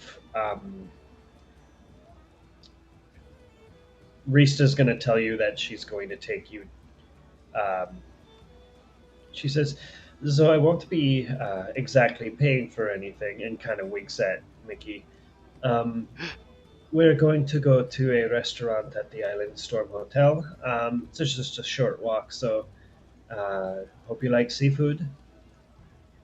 They have other things too if you don't, but I do. Oh, It's worth She gives giving a it a go. crooked smile. seafood is my favorite, unsurprisingly. I have one more game I want to try and win a prize for, but I can go do that after. Yes, Yeah. you can still play games at night here. It is even more fun sometimes. What time does the It's- park close, Rista? 9 p.m. 9 p.m. Oh, I was hoping Yeah. we could like play all night, but that's okay. Well, I mean, we'll have to sleep at some time. Mm, I can see if Dad will let us continue to play a couple games even after 9 p.m., but we might have to run them ourselves. I accept the challenge. Did Okay. you say there was one where we can fight each other, just in our minds? Oh, that one I can run. We don't need more people than just us. So if you want to do that after hours, we can do that. Shall see. It's not really fighting each other. It's more like these mock models of ourselves that are kind of in our imaginations fighting each other, but it's very real and adaptive to our skills and the fabric of our persons. Sounds like that could. That's You looking to kind of get beat interesting. up? Oh, big talk. Well, yeah. I got courage tokens. You have a coach token. Yeah, and the squeaky rock. I mean, the So what squeaky two rock things is did cool. you get What two things did you get the tokens from? We went on this ride where it like kind of like flipped upside down a lot and went like up and down, and I thought I was gonna get squished, but nah. Did you go twice? There's a hole in the story. So I you was got just two Inside for the check. one ride. Yeah, the Yeah. other one is for the roller coaster, the Shaker's Tail. yeah. Insight. Insight. Oh, Marista, come on. Oh, okay. That's 6. I rolled a natural 16, and I Okay. don't think Um, Marista Okay, has a I believe you. I've insight checked Mickey enough. Oh, won't do fuck it. off. Okay, fine, I'll do it as well.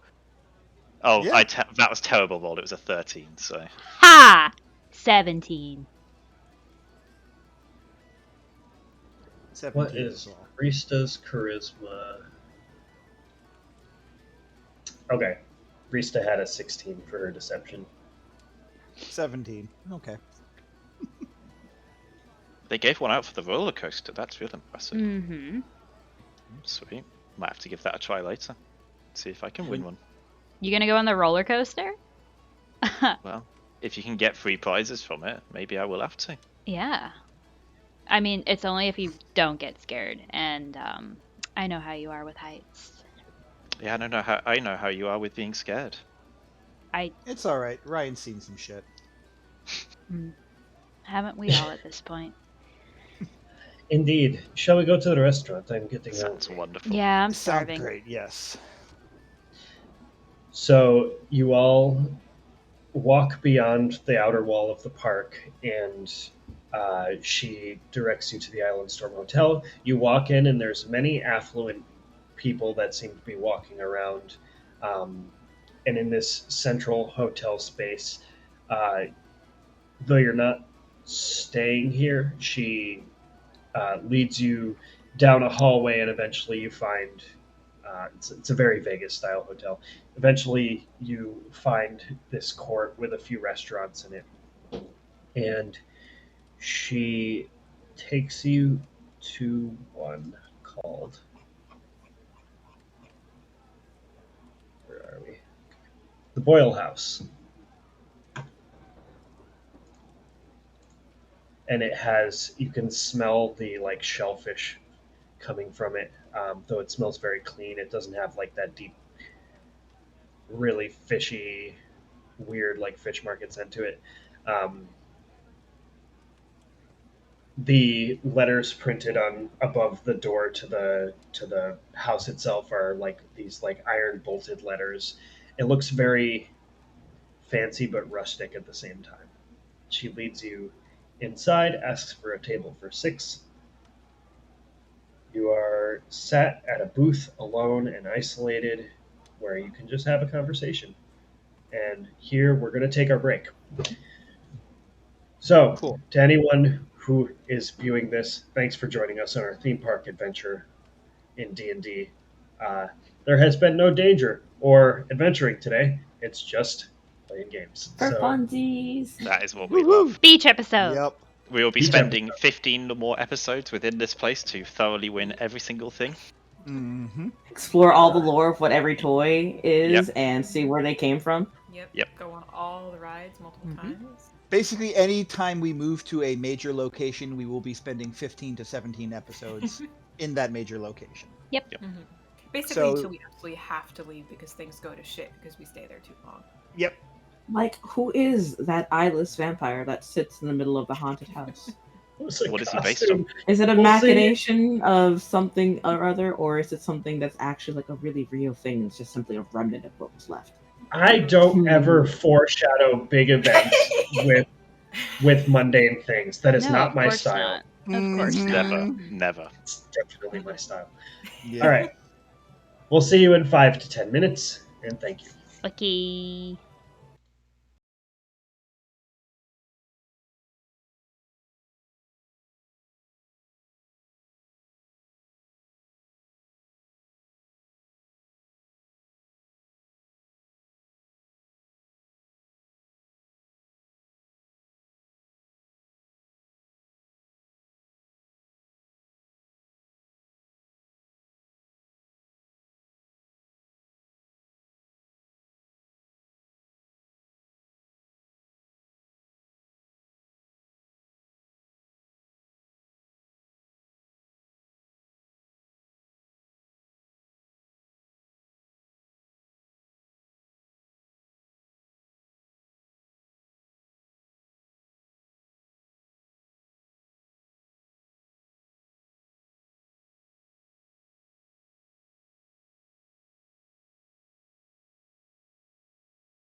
Are we ready to get back in? Yeah, we're in now. Woo! Oh, cool. Hey, welcome back. This is going to be a fancy dinner party. Well, not a dinner party. They're at a restaurant. Party is Thanks for coming back. This is Halgie at D&D. I am RJ, and this is the second half of today's show, lovingly titled SQoMF, Woo! Squamp. Can't believe we gave it. Squab. which is Second short SQoMF. for the Square of Many Friends. I know everyone except Faye is disappointed in me, but that's Mhm. okay. I'm so happy. We'll get over it. She can So- get one. You sit down at this circular booth. The seating is very comfortable. It has like one open position, like Pac-Man, so you can all file in. It's a nice, big, very hardy wooden table. You sit for about 2 minutes before a waiter approaches. He says, "Good evening. Welcome to the Boil Pot. Can I start you all with something to drink?" I'll just have some tap water. Tap water. Water's We fine. have very fine gin cocktails here. Gin and tonics with cucumber, with lime. You can spice them up a bit. How much like. are they?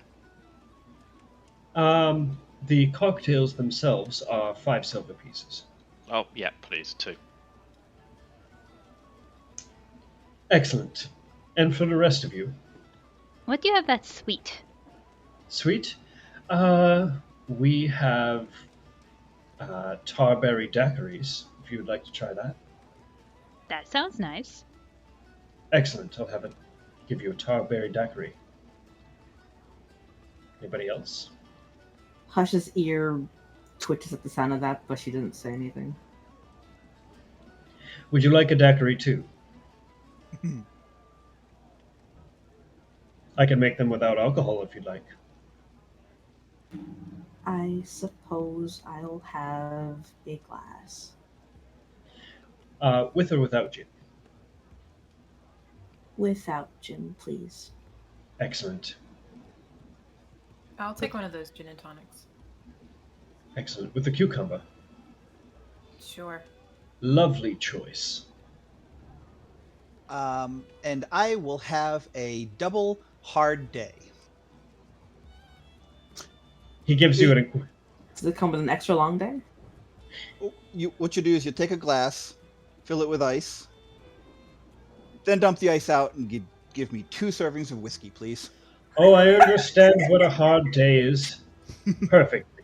This is a restaurant that's loosely modeled after fare in the Develny Isles. So he actually understands perfectly what you said. Nice. Excellent choice. Thank you. Rista looks up and half smiles and says, "I think I will have a dry gin martini, please." "I'll be right back with your cocktails and to take your order when you're ready." And he walks away. By the way, my name is Tomlinson. Pleasure to meet you, Tomlinson. Nice to meet you, Tomlinson. I'll be your waiter for the day, and yes, I'll be right back. And he walks away.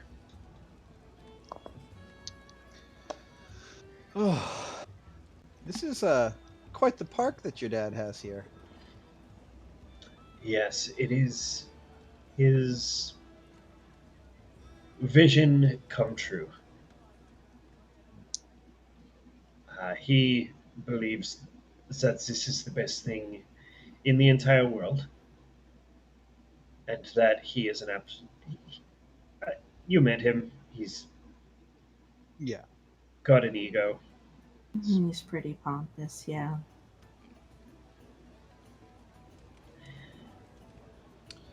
Well, it does help bring magic to the masses, I suppose. Get everyone a little more used to it. So long Yes, as they can afford it. this is the give and take of it. Is that yes, it brings joy to many families, but most of them have some kind of wealth. Um, if you were to ask me, I would like to see um, a little more charity given, a little less affluence about, and more common folk, more of the what represents the greater of the population and not just the rich. Hmm. Agreed. I do feel slightly out of place here. I do too. A little ways out of my tax bracket.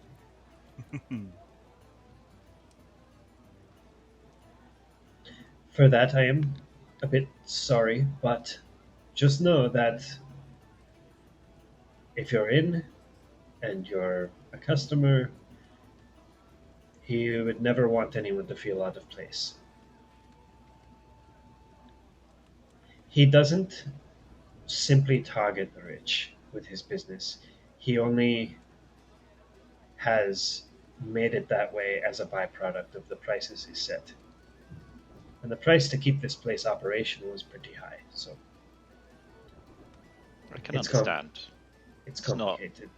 It's not a simple solution. We wanted to get more.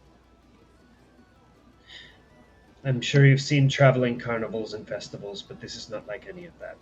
It is a bit more expensive to run. Have you ever thought about taking over? Eventually?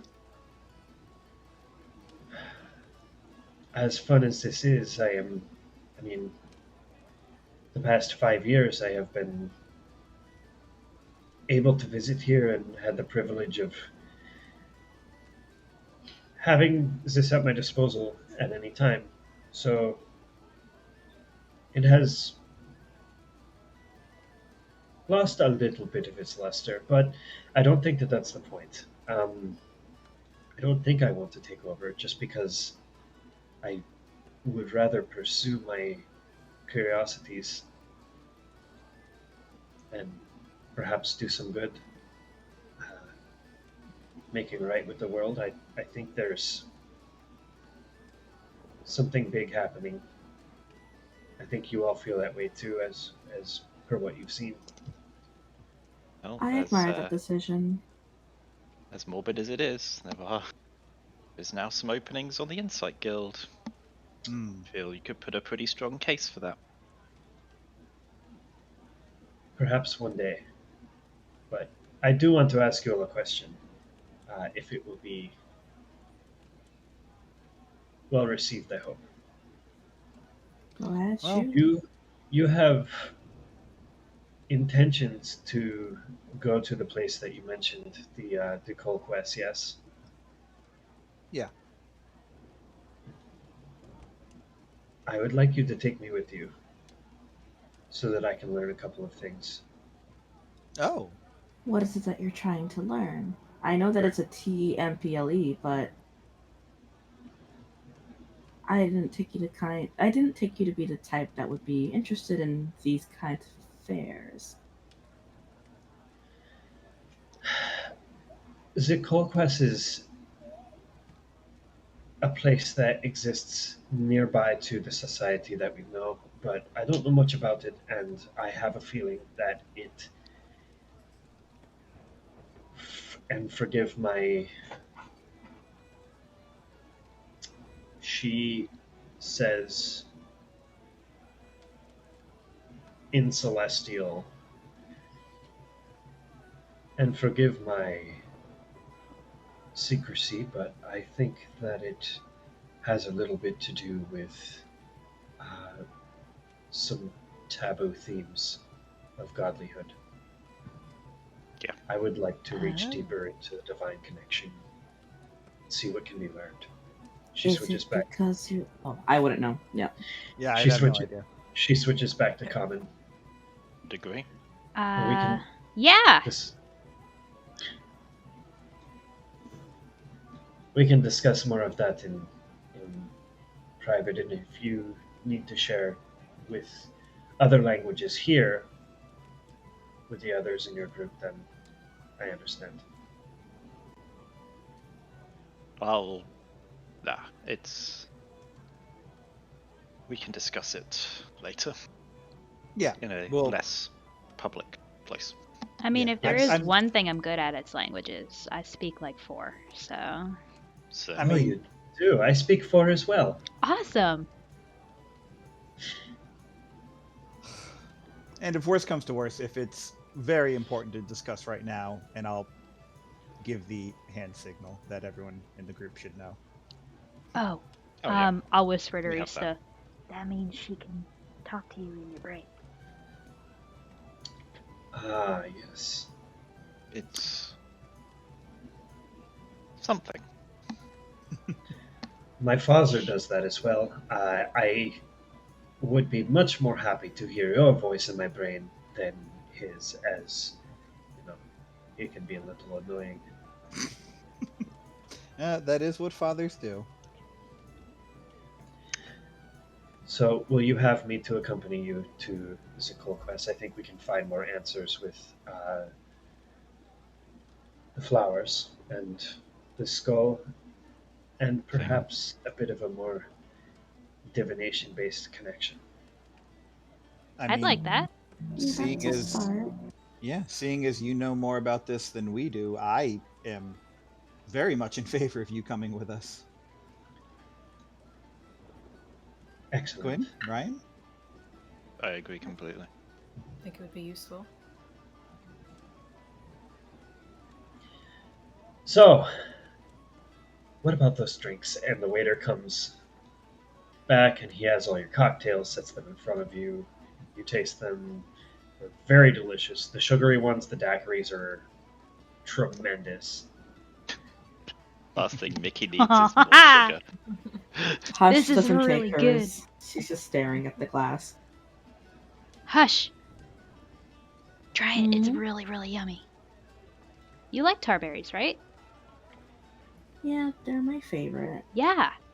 Like, try it. It's like really cold and good. I think I'll wait for my food first. Okay. Ryan, try this.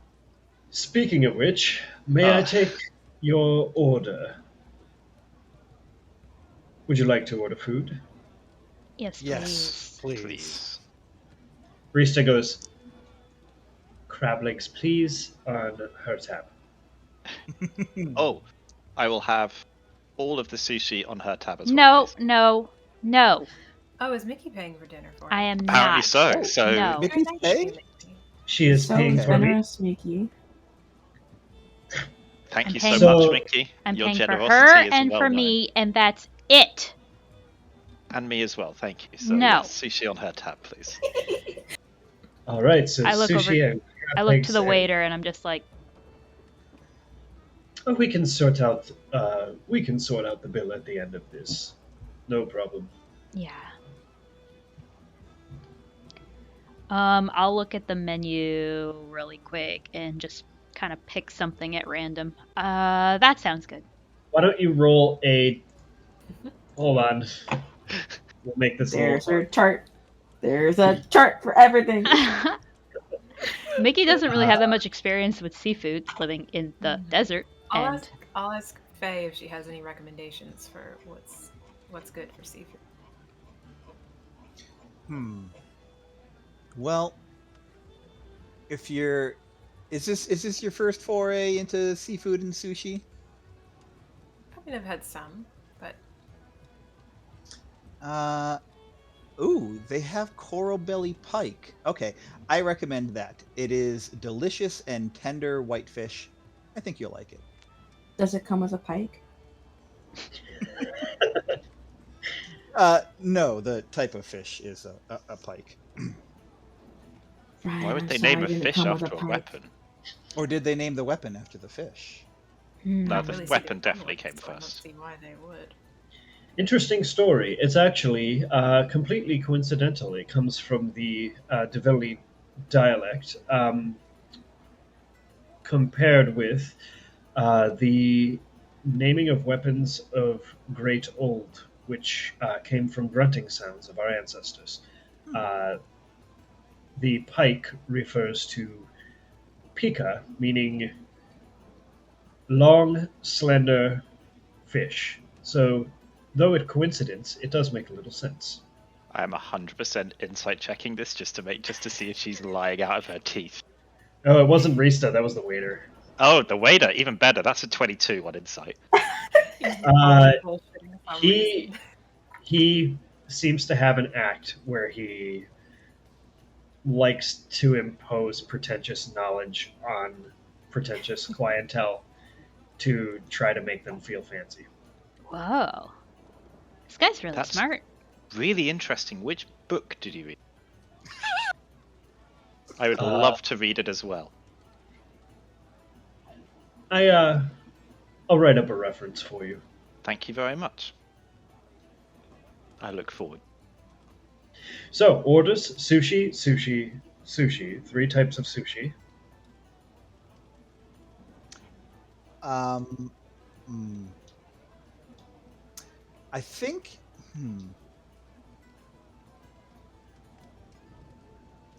I don't know. Do you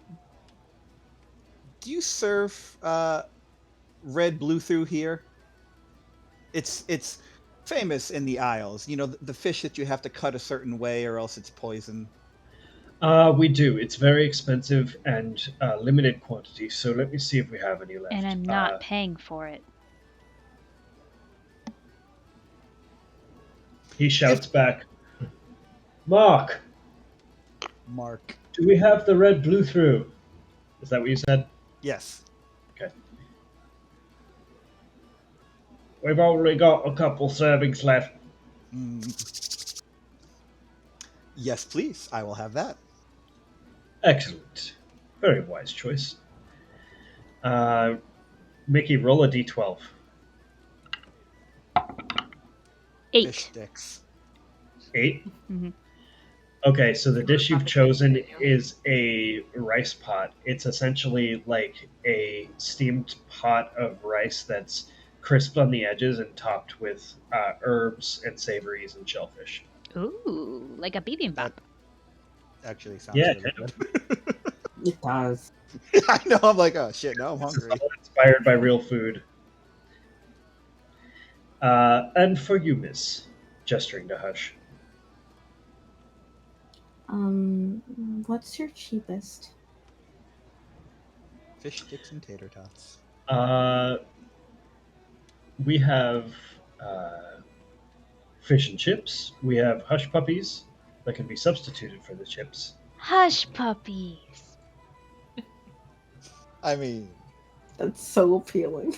it really is. You've gotta. You gotta go hush puppies, hush cat. I'll take the hush puppies and maybe a bread roll if you have bread rolls. Okay. Do you how have about pancakes too? how about a stuffed bread with cheese? I would like that. We do have pancakes at brunch. It is dinner time though. Okay, I'll swing by for brunch and I can have pancakes with pancake. Okay. Those are Hush his puppies with favorite. hush and pancakes with pancake. Yep.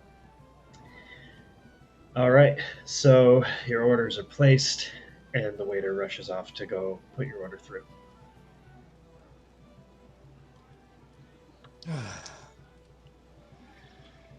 It just feels good to like sit, I guess, like we kind of ran around a lot this morning and then ran around a lot this afternoon. Like I'm kind of tired. Feels good to not have impending doom hanging over your head It in is just a a little- small amount of time. It was a little odd that 12 hours ago we were bursting into a room chock full of horrid bug creatures. 12 hours ago, that was me on the floor. Yeah. It's definitely very weird to be in a new place, no idea what's going on, and we're just having fun. We're usually either plotting up something or solving a mystery of some kind. Never just fun. I don't we know were if I every like now and it. All of the chaos and terror for a little while. It's weird though. It is a little weird. It's a little jarring to just show up via magic and just go play games, but I think we all needed it. Yeah. You holding Yeah, up all right? it's Ash? okay. Oh yeah, Seems a yeah. little, quieter than usual. It's just an adjustment. 15 insight. You can tell based on her disposition that she is a little cagey. I'll just shoot a There was smile over to her and make a motion for her drink. she just stares at the drink.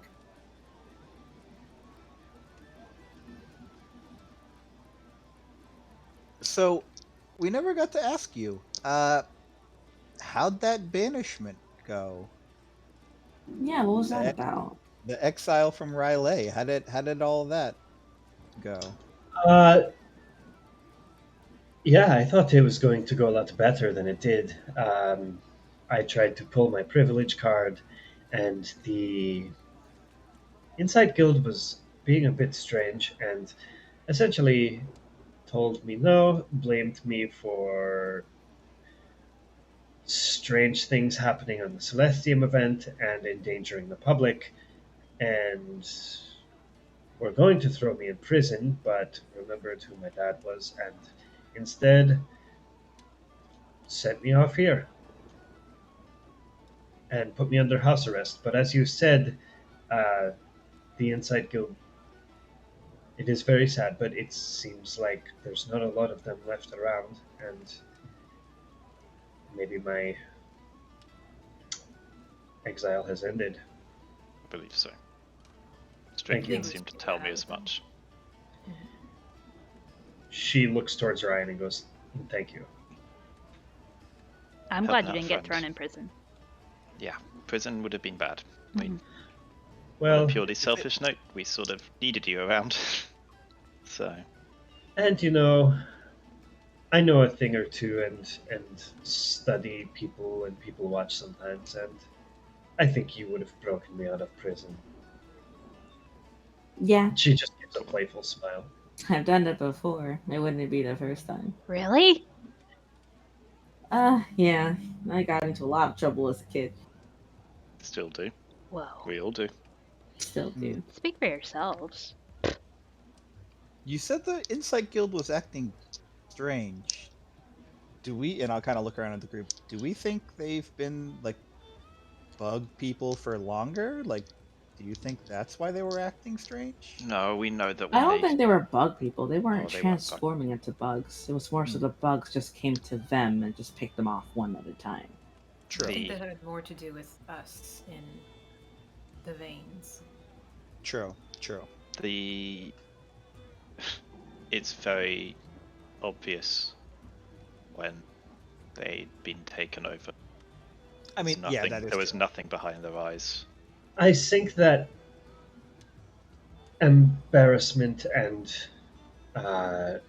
unsurety was more the case with they were looking for something to blame. They wanted to blame you and gestures over to Faye because of strange questions, but I took the brunt of it so you could continue on the mission, and that was selfish of me, but also I had to do it. So, yeah. Thank you I got- for that, by the way. Thank you for what you did. Sorry I sent you in there with less information than I could have. Well, we know that the thing with the insects and the issue with Riley was tied to what we did with the veins. Any theories about Celestium, though? That was. Yeah, that had nothing to do with bugs, and those were just elementals just laying through a scourge upon the city. And I can't say I'm super familiar with Celestium, but it seemed like everyone was a little weirded out by the size of the moon. It was much Yes. bigger than Yeah, it that should have. doesn't happen normally. Yeah, it was really close. I would guess that many of these things are connected, but I've researched a lot of things and I haven't come across anything That refers to big moon and celestium or elemental creatures sweeping about. Well, it makes Only me there do was an wonder. Yeah. astronomer that we could talk to that might know more. What did you say? I'm sorry. I said if only there was an astronomer we could talk to who knew more about it. That's too bad. Womp womp. Mm-hmm. What makes me a little curious is that if this is happening here in Rylai, what if there are other weird cataclysmic events that are occurring in other parts of Halgia?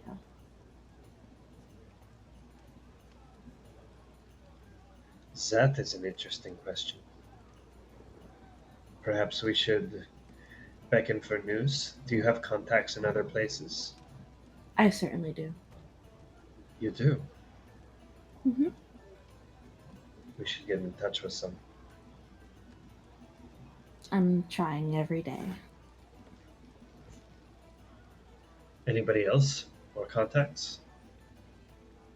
All of my contacts were in Riley. I mean, my mom's in Lyra right now, but I've I got don't think she contacts. knows anything. I've got contacts in the Isles. Plenty of captains that I served with.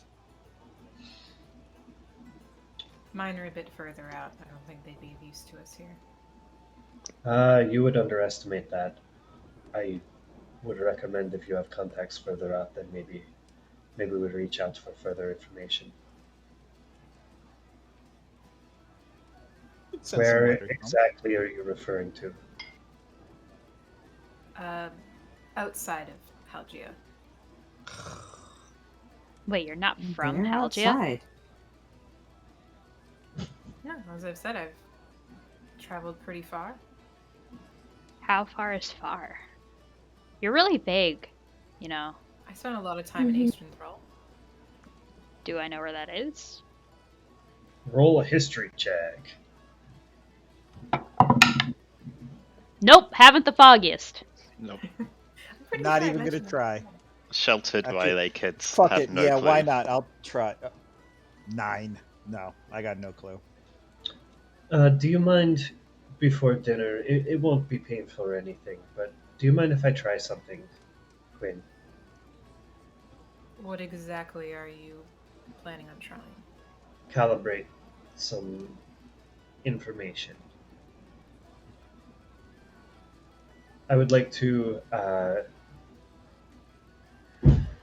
would like to read your thoughts to get the sense of what this Eastern Thrall place is, as I have rolled a natural one and don't know. Rip. I mean, you could ask me questions and I could tell you about it. I don't know that you need to go rifling through my thoughts.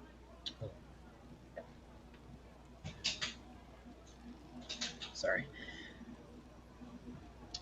Just sometimes visuals are easier for me to understand. But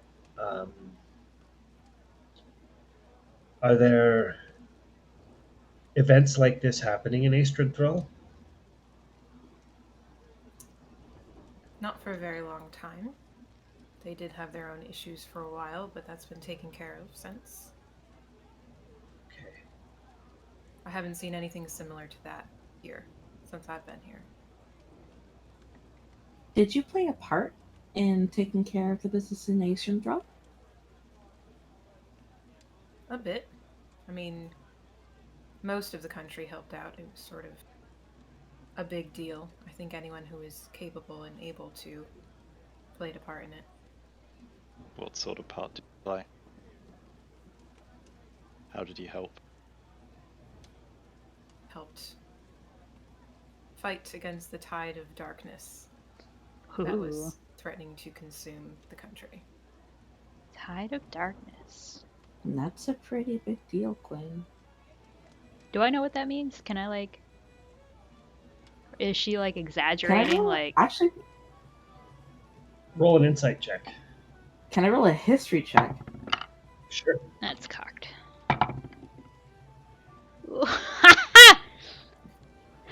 26, motherfuckers! Holy shit! I roll a natural 19 on an insight check. If About anything, time. Quinn is by saying the tide of darkness, Quinn is understating. Like she said it with a monotone that, coming from anyone but Quinn, would probably have been very a very eccentric and panicked way of putting it. I rolled a 16 on my history check. Okay. You would gather, based on the context of her choice of words, that Mickey, that Quinn is describing an event of cataclysmic proportions. And a 16 on your history check means that you've read about world events and just you haven't read specifically about Aestrin Thrall and this Tide of Darkness that Quinn referenced to, but you've heard about different events where there were other places in the world that succumb to apocalyptic events that the people of the world had to gather together and fight back against, and eventually preserved their way of life in some way. Hush is going to look at Quinn and refer to her own very surface level knowledge on what she had read before and say to her, well, for as long as you've been here, and if you really did play a role in something that insane, I would say that I have a newfound respect for you, Quinn. Library with no books. You're pretty cool. You Thank you. you mentioned a tide of darkness. Is that why like that weird dark ghost thingy appeared in Strickland's house when we were fighting the bugs? Finally. Hold on. Is that who you were talking to that night?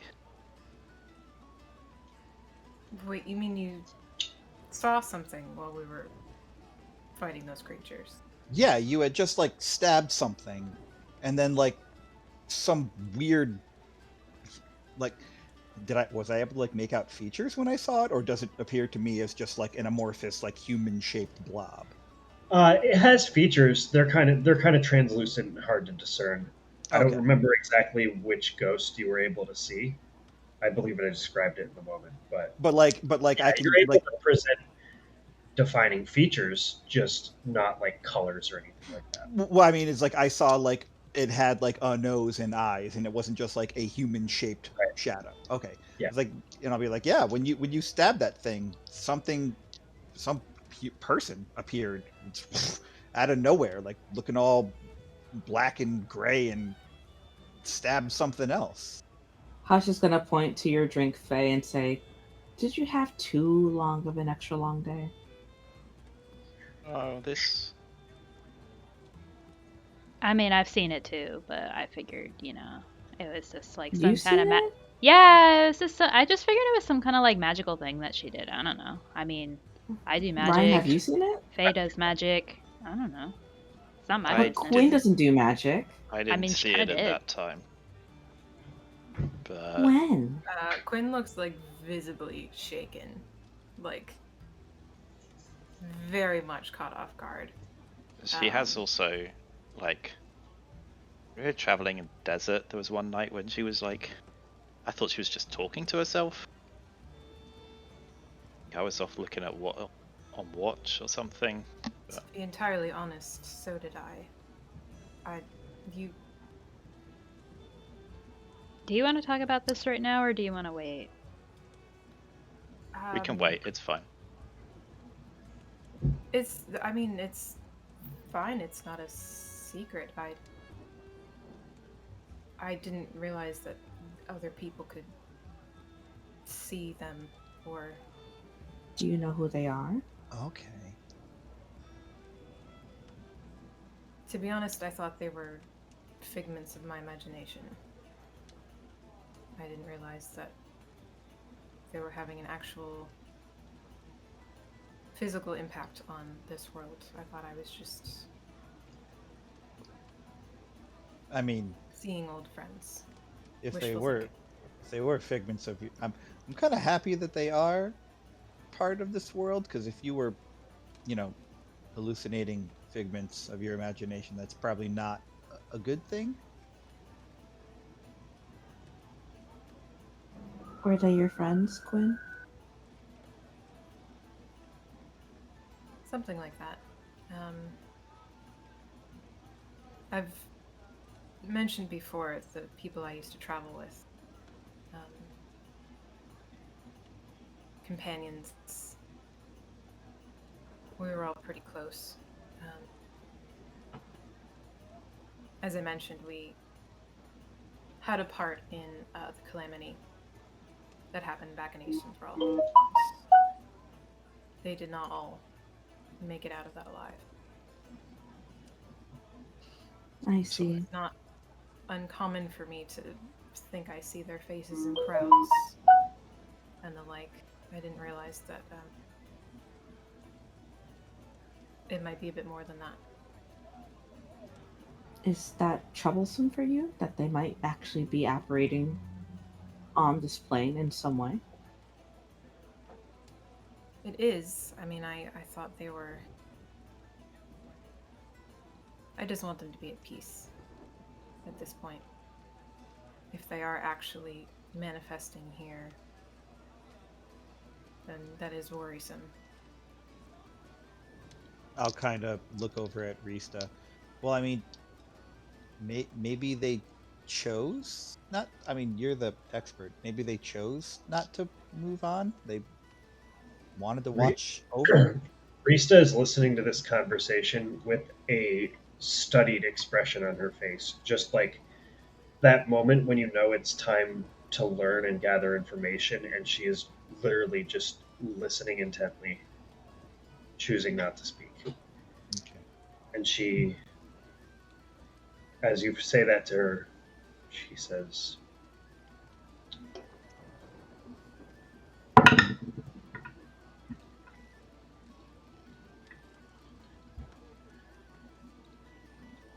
many times when the soul returns to somewhere that it's from, it is for a reason that some sort of its purpose has not been fulfilled. These are theories, of course, but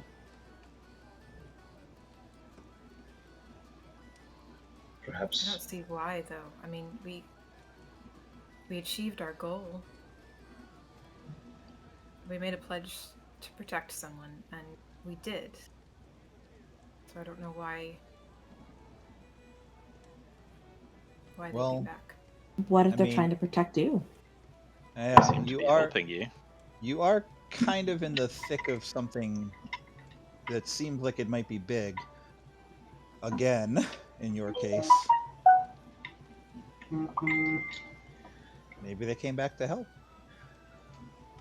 I am very hesitant to ask this, but if you have a piece of them, something that they were strongly connected to, we may be able to ask. We may not get straight answers, but if there is something that has bound your companions to displace them, maybe we can Do you ask think one it of could them. be the items themselves that bound them to me? Is that what's keeping them here, you think? Likely, no. Likely it is something unfulfilled in the esoteric sense.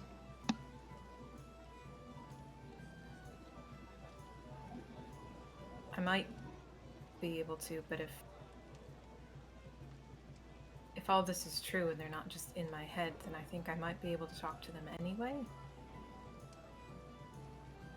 Can you like can you like ask them to appear now? No, not now. We're Or in public. Well, I mean, like, We're in a yes, fancy not restaurant. now. Mickey and Not Ryan, now, you see no. the waiter come back with your food. He dishes out all the plates. He's like, "There you go, folks. Enjoy." Thank you very much. Thank you. Thank you. Let's Table that for now. yes. This feels like something that requires more thought. I could Quinn, maybe where give are it a you try. sitting? Hmm? Where are you sitting?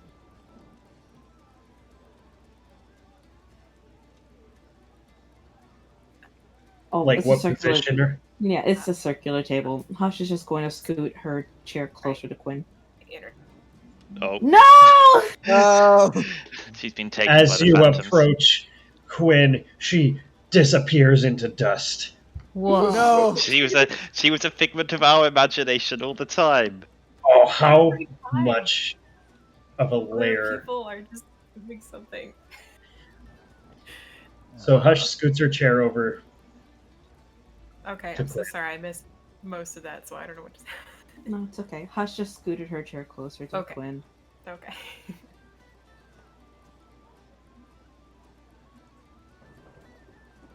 But yes, that might be something I could try later on when we're settling down for the night, maybe. Just glad I'm not the only one with existential dread. Yeah, same. And I'll kind of I'll reach forward and like put my hand in the middle of the table and be like, I don't know exactly what you went through, but I know what it's like to lose people. So if you ever, want to talk, I'll do what I can. Hush will extend her paw and put it over yours, Faye. Oh. Losing family is hard. They're being told this. They're needed. 7! I win! 7, I win. Being told they're needed by something greater than you? Yeah. Existential stuff. She's gonna take your hand, Ryan, and put it on top of her paw and Faye's hand. What are you guys doing? Bond. Risa takes your hand, Mickey, and puts. She's like, "This is what you got to do." Okay.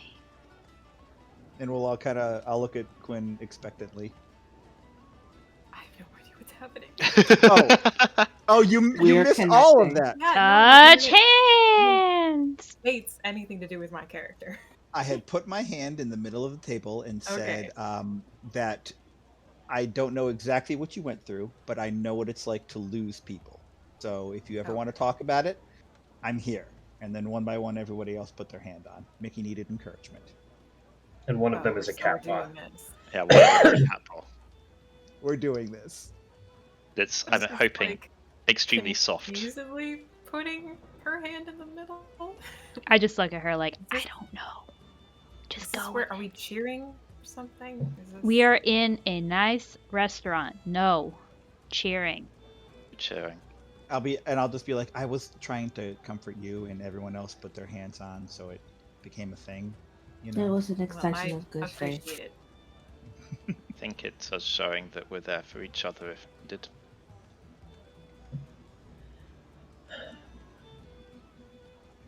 So who's hungry?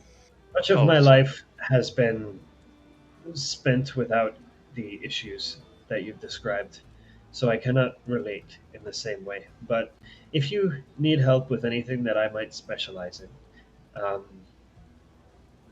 it's been a short time, but I consider you friends as well, and I'll be there for you. If you should need something I can provide, that is what I can give. Easter.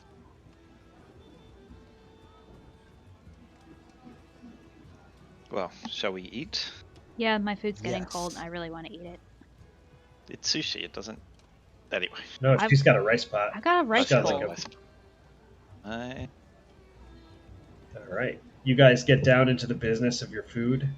Hush puppies are like little grain meal sweet cakes that are deep fried. They're wicked good, you've never had hush puppies in real life, anybody, eat So them. good. They're So delicious. good. I'll have to try them. I was just gonna stare at her plate though.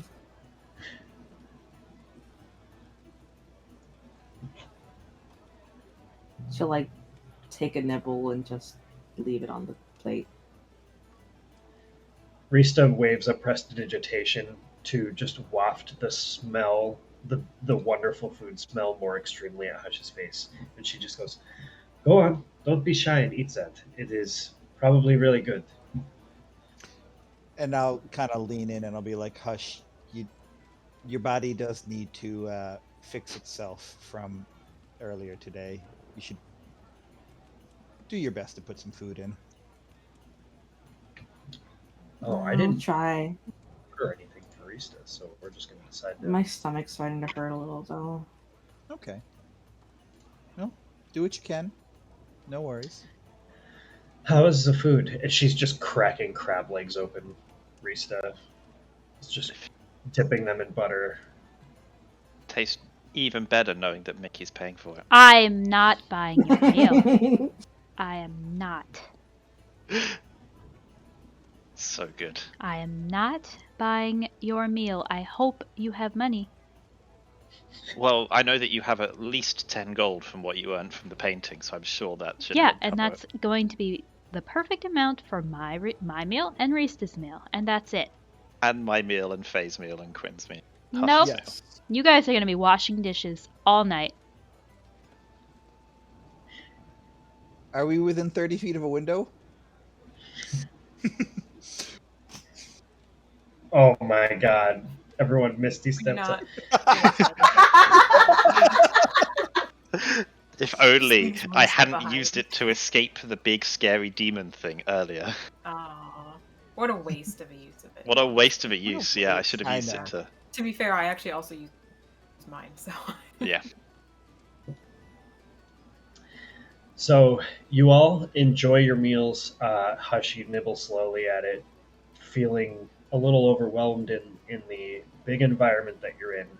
Um, everyone's just having fun and being happy. It's nothing like Windermere, where it's just the constant oppression of a lack of safety all the time. The sushi does justice for what you've had in the Developing Isles. It doesn't have that like hometown feel to it, but for something that's presented in a fanciful way, like it's pretty Yeah. good. I mean, you can't beat fresh sushi when you like just caught it an hour ago. Right. Yeah. Mickey, you find that the rice pot is not what you expected, but it's really, really good. It's a little bit spicy, and it's kind of burning your tongue a bit. But the meal goes by the rest of the way. You're finished, and eventually the waiter comes back. He says, "More cocktails or dessert for anyone?" Dessert. I'm gonna step out. Okay. All right. Very. Yeah, my stomach's bothering me. I'll be around. You'll know where to find me. I'm sure you find us first. Usually, yeah. And she's just going to leave her half-finished hush puppies and untouched drink on the table as she leaves, kind of like rubbing at her stomach. Okay. So you dip out. Where are you headed? Just so I know. The rooftop. Okay. I'm just gonna sit there. Risa, do you want any dessert? I'm not a big dessert person. Oh, what the hell? Cheesecake? I was going to say cheesecake. Okay, this time. That's a bit too weird. I'm inside checking Mickey. I actually 'Cause was I don't going to see- say cheesecake. I do not know if I remember her ever actually having cheesecake before. Oh no, Jackie. I just rolled a nat 20. Oh, no. Oh my goodness. So 26. Yeah. There's some blushing happening. It seems. Right? I will think it is the alcohol Oh my. and not say anything. What a good friend. So they order cheesecake and coffee or dessert for anyone else. I'm all set. Just I'll more. I'll have a coffee. The waiter automatically pours you another glass of liquor. Okay. Thank you. That's the appropriate after sushi meal. And for you, Miss, speaking with Quinn. I'll just probably have another drink as well. Okay. You're served another cocktail and share some lighter conversation over dessert, as that got a bit heavy for a while at dinner. The meal is finished, and the waiter comes back. So, how may I present the check? Mickey said she'd pick it up, so I did not Excellent. say Give it that. off He to sets her. it in front of you and walks away. Hey! It's 18 gold pieces, 18! I don't have that much money. which is like Insight check. you Immediate do. insight check. 22. She's lying out her teeth. I will will take care of the rest of the tab that is I was not going to say, freeze I will tied. throw over 8 gold to Mickey because I know that she only has 10 gold. all right. Okay. Rista ordered the most expensive thing on the menu, so Mickey would be responsible for 10 gold. Yep. And had 2 martinis, a piece of cheesecake, like she indulged. Sushi's not quite as expensive, and what was there for Hush is really, really kind of cheap for this place. So, I'll throw in 2 gold to help do the tip and all that good stuff. all right. Rista leaves 5 gold for the tip. We've tipped half as much as Okay. we paid. Eh, Also, They deserve it. you take care of the service class workers. Yep. Yep. Remember that, anyone who watches this anytime in the future. Because Spoiler. of course. spoiler, Service is hard. you shouldn't be tipping, they should be paying a better wage. Oh yes, I know. Absolutely. Absolutely, but for some reason I don't think Tenevin Fargo is the type to do that. So we tip. So, you finish your meal. Hush, what are you doing on the roof? She is sitting there, taking out any semblance of pen and paper, and she's drawing either really old symbols of what's on her banner that she's messed around with. Just nostalgic comfort doodles, essentially. Okay, make a perception check. Uh-oh. 11. 11. You look off to your left, and surprisingly, on the roof of this building, there is an Aarakocra child, and looks over and goes, "Oh, sorry, lady. Is this your roof?" It was, but it seems like you were here first. "Oh, it's okay. I've had my time," and just flies off. I'm an odd kid. She's just gonna go back to doodling. All right, roll a check with your tools.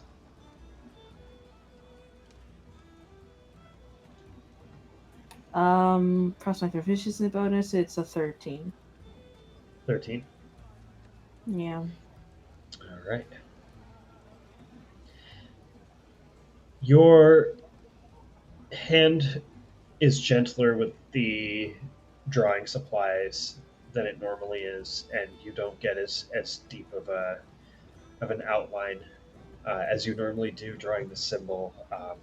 You're a little bit weak, feeling a little bit beat up. Stomach hurts a bit, feeling the homesickness, whatever that might mean to you,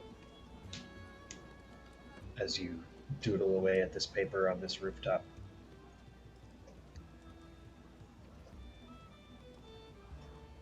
Yeah, that's about right. She does try her hand at drawing a much larger male tabaxi, but it doesn't really come out that great. Hmm. So she'll crumple it and toss it. Roll a d4, please. Sure thing. 3. 3. You toss it behind you and rolls down the back of the roof. Yeah, she'll just kind of bring her knees up and just hug her knees and just watch everyone roaming around Fargo Land. It's quiet up here. Quieter than it's been all day. There's lights now that the sun has set. Um, all these lights dancing around the park.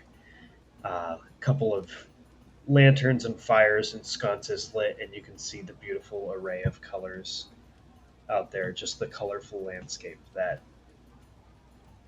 brings back memories. Still an uproar of laughter and chatter and rabble coming from the crowd below. Or beyond the wall, because there's a wall. Right.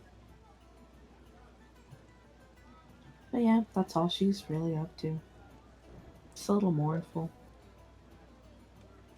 You hear in your mind one more time. So, the park is closing at 9, and haven't seen you yet. Really like to do good by my old colleague and friend. Are you planning on visiting? You can I'm tell sure his you. patience is growing a little bit thin. I'm sure with all that money, you can afford a little bit more patience. I'm on my way. Okay. The rest of you exit the restaurant. Make a perception check, each of you. I see absolutely nothing. 19. 20 total. 27.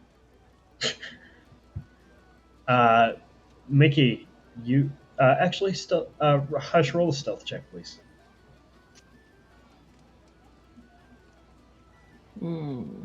Incoming 30. No, that's a 14. Ooh. All right, Wow. so 3 of you just kind of catch a glimpse of like Hush on the roof. One of the stars illuminates her face for you, Mickey, as you see Hush just sitting and staring up. I'll start to lift my hand up and just put it back down. She probably wants to be alone.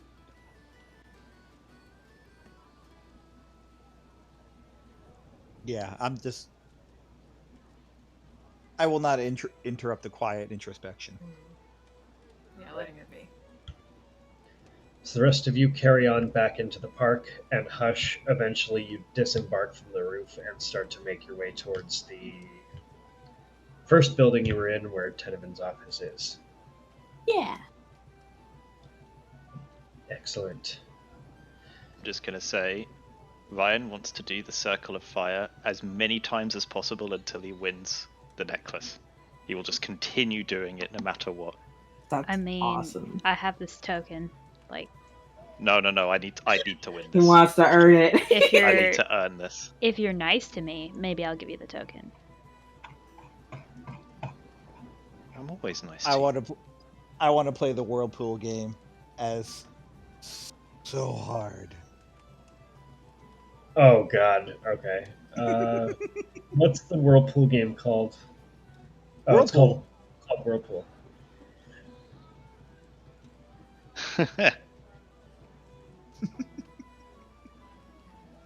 Oh, Shape Water. Okay. All right. So you each go off to play Whirlpool and Ring of Fire. What are Quinn and Mickey doing? Mickey's probably gonna stick with Ryan because she wants to watch him play this over and over and over and over again. Okay. Rista is going to actually splits from you guys when you walk back into the park, and she says, "I'll catch up. I'll catch up with you in a bit. I'm going to make something happen." And she goes toward the island. She goes Okay. towards the island, the hotel. Sorry, gonna go rush the plot. Okay, see you in a bit. Okay, bye. I'll probably just follow and watch the game. All right. So first, you get to the Ryan Circle of Fire game. You approach. You see a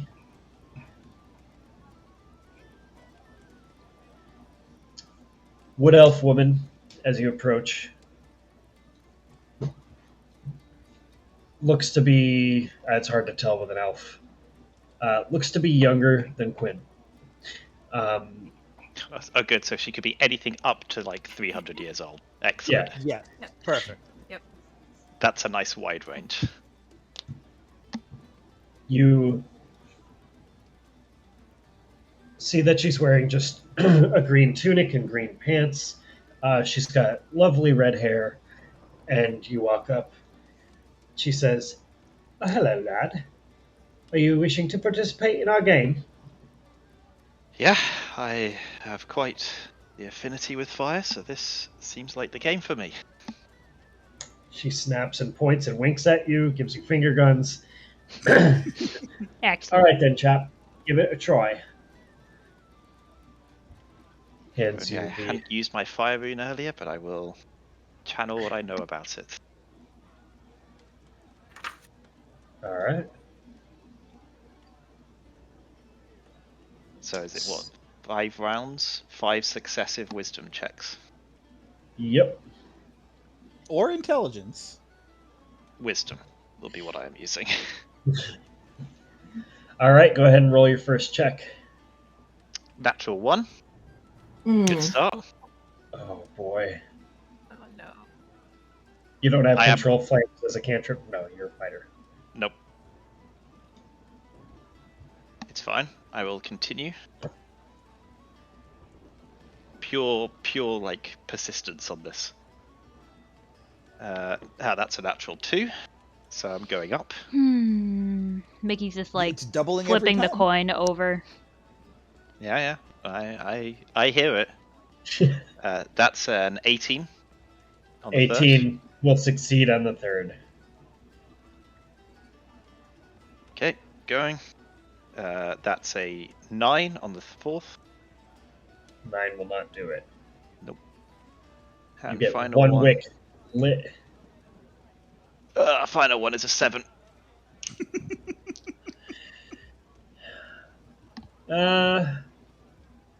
Terribly sorry. Would you like to try again? Yes, I would. That's just All right. unfortunate. Still flipping the. Yep.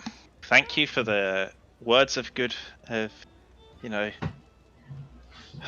I can't think of the word. Keep going. First one is a 21. 21 succeeds. One of the wicks ignites.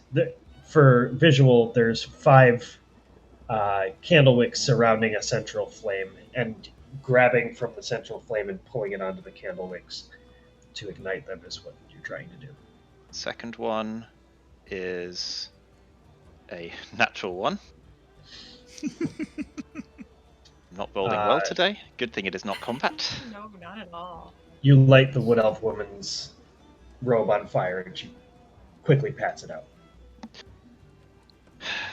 Third is a natural 20. Hey, there we go. Nice. That's 2. Fourth is a 21. Come That's on. 3. One more. Go, One go, more. Fifth, Go, go. Go. fifth is another natural 20. Yeah! Perfectly executed as 4 of these wicks are lit. She says, "Very nice work. Here is your prize," and hands on a silver chain. just a necklace with the fire rune, and you look at your arm, and it's kind of the same thing. As you take the necklace, and it just gently, like, it has this like metallic, almost like this interior flame that's just burning within it. Thank you very much. And as Mickey is tossing the coin, I will grab the coin and give her the necklace. Hmm. And then I'll start tossing the coin. Yeah, very impressive. With your 8 dexterity. Yep. I will flick it at her face and probably miss. Rolls down a grate. It's gone forever.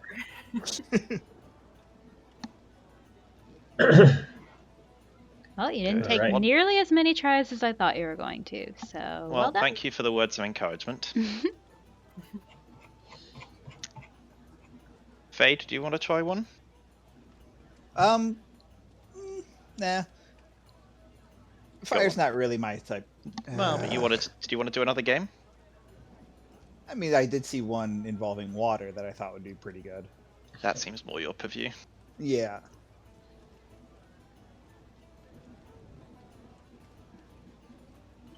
All right, so you arrive at the whirlpool game. As you arrive, you see that there is a small like pool of water, and the barrier desk is a few feet back from it. You are handed by a gnome a wand of shape water, and he says, "Yep, this is a wand of shape water. This is what you got to use to try to make the whirlpool to make the boat sink. Good luck." Okay. So what check am I making? Nature check, I think I remember it being. It's a nature check, and you get to Okay. roll it with advantage. Abso-frickin-lutely I do.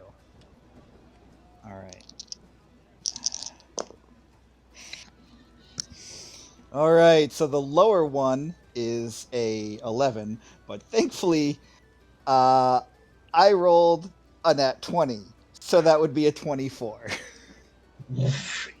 There we You go. barely hit the spell off, and immediately the whirlpool just starts to. Little tendrils of water reach up from the whirlpool to wrap around the ship. Oh, God. Nope, none of that, but the whirlpool just, Okay. just forms almost without a thought. Starts to drag the boat, drag the Okay. ship. All right. Check 2. 22. 22, the whirlpool draws more intensely as it starts to pull the ship in a bottle along the walls of the whirlpool. And 20. 20.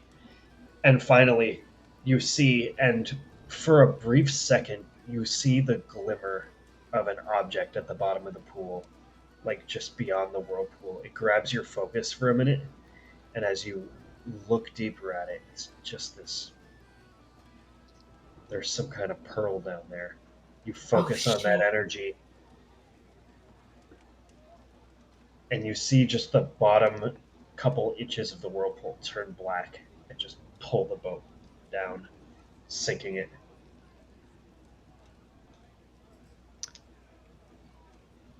I'll nod my head and just think, thanks, God.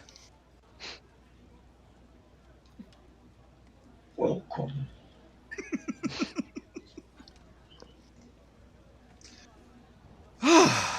Refreshing. I elbow Ryan. She did it in one try. I know she's much better at magic than I am. Anyone else want to try? Yeah. Oh, water's Not this particular game, no. Hey, Mickey, you've been So talking what- a lot of smack. Yeah? There's a competitive Gears game with Mage Hand. What do you think? Yeah, okay. I haven't really Sweet. played any games today, so. Yeah, So what- let's give it a go. So what did I win? You win a spell page of shape water, but you can take the message in a bottle instead if you want. Yeah, I'll actually, I'll turn to the gnome and be like, shaping water's kind of my thing. Do you mind if I have the message in a bottle? Actually, Yeah, Police lady. starts playing in Faye's head. Yeah, lady. Here you go. thank you. He looks like fully perturbed by the experience just now. He also hands you the ship figurine, so you have two Woo! presents. Yeah, So there's just a little scroll in a glass bottle, and then yeah. there's a little figurine of a warship. Okay, okay. I'm gonna read that note later, Yeah, privately. Very interesting. Under the moonlight on a rooftop by yourself. Mysteriously, as you unfold the plot. Don't know what you're talking about. Faye, there is actually a game I was interested in playing, but it's competitive.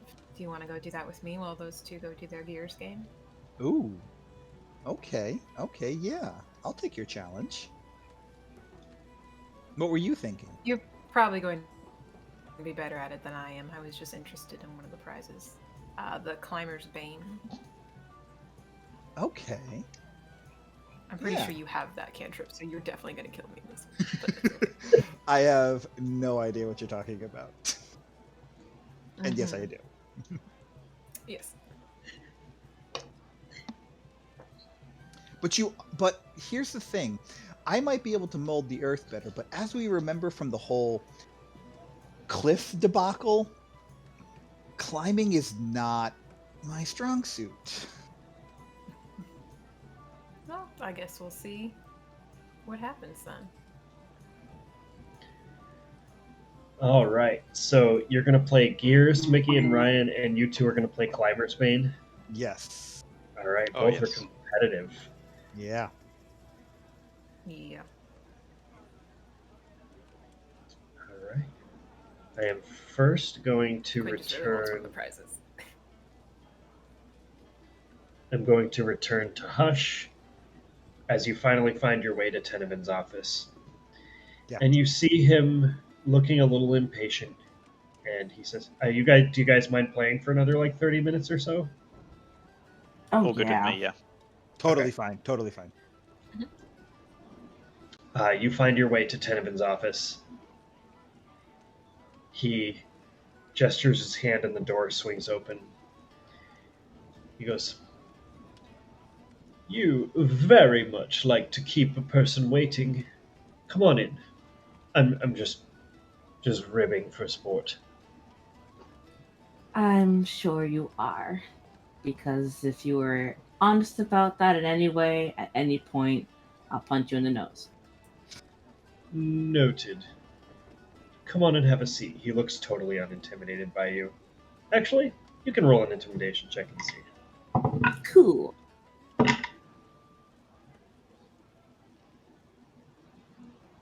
$12. 12. Yeah.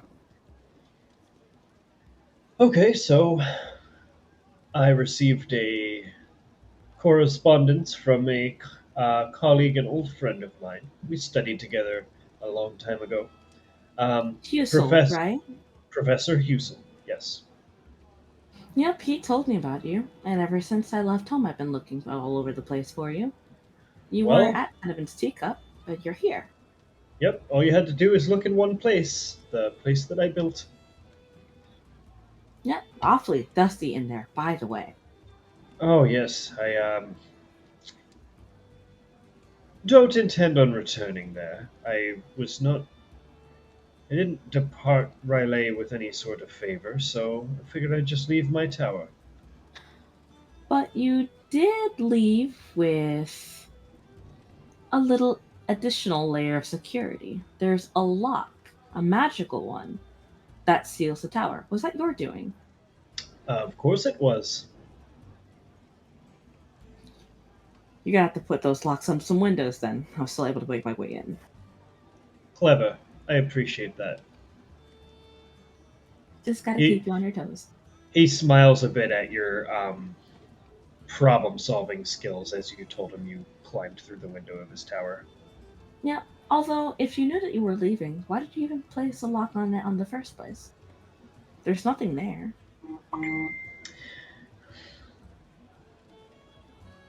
To keep them from repossessing an asset that doesn't belong to them. And by them, I mean the rest of the Insight Guild. Which I respect a lot because they're shoddy at best. But why would you leave anything behind? You have everything here. Um, why wouldn't I leave anything behind? Why would you I leave anything behind? I didn't. You said it wasn't to claim a certain asset. What would that asset be? The tower itself. Oh, spiteful. I kind of like that. I don't And blame you. I would do the exact you same know thing. that he said I didn't leave anything behind, but you found things in there. I did So find things in there. you know that either he lied to you or he missed stuff on his cleanup of that place. Yeah.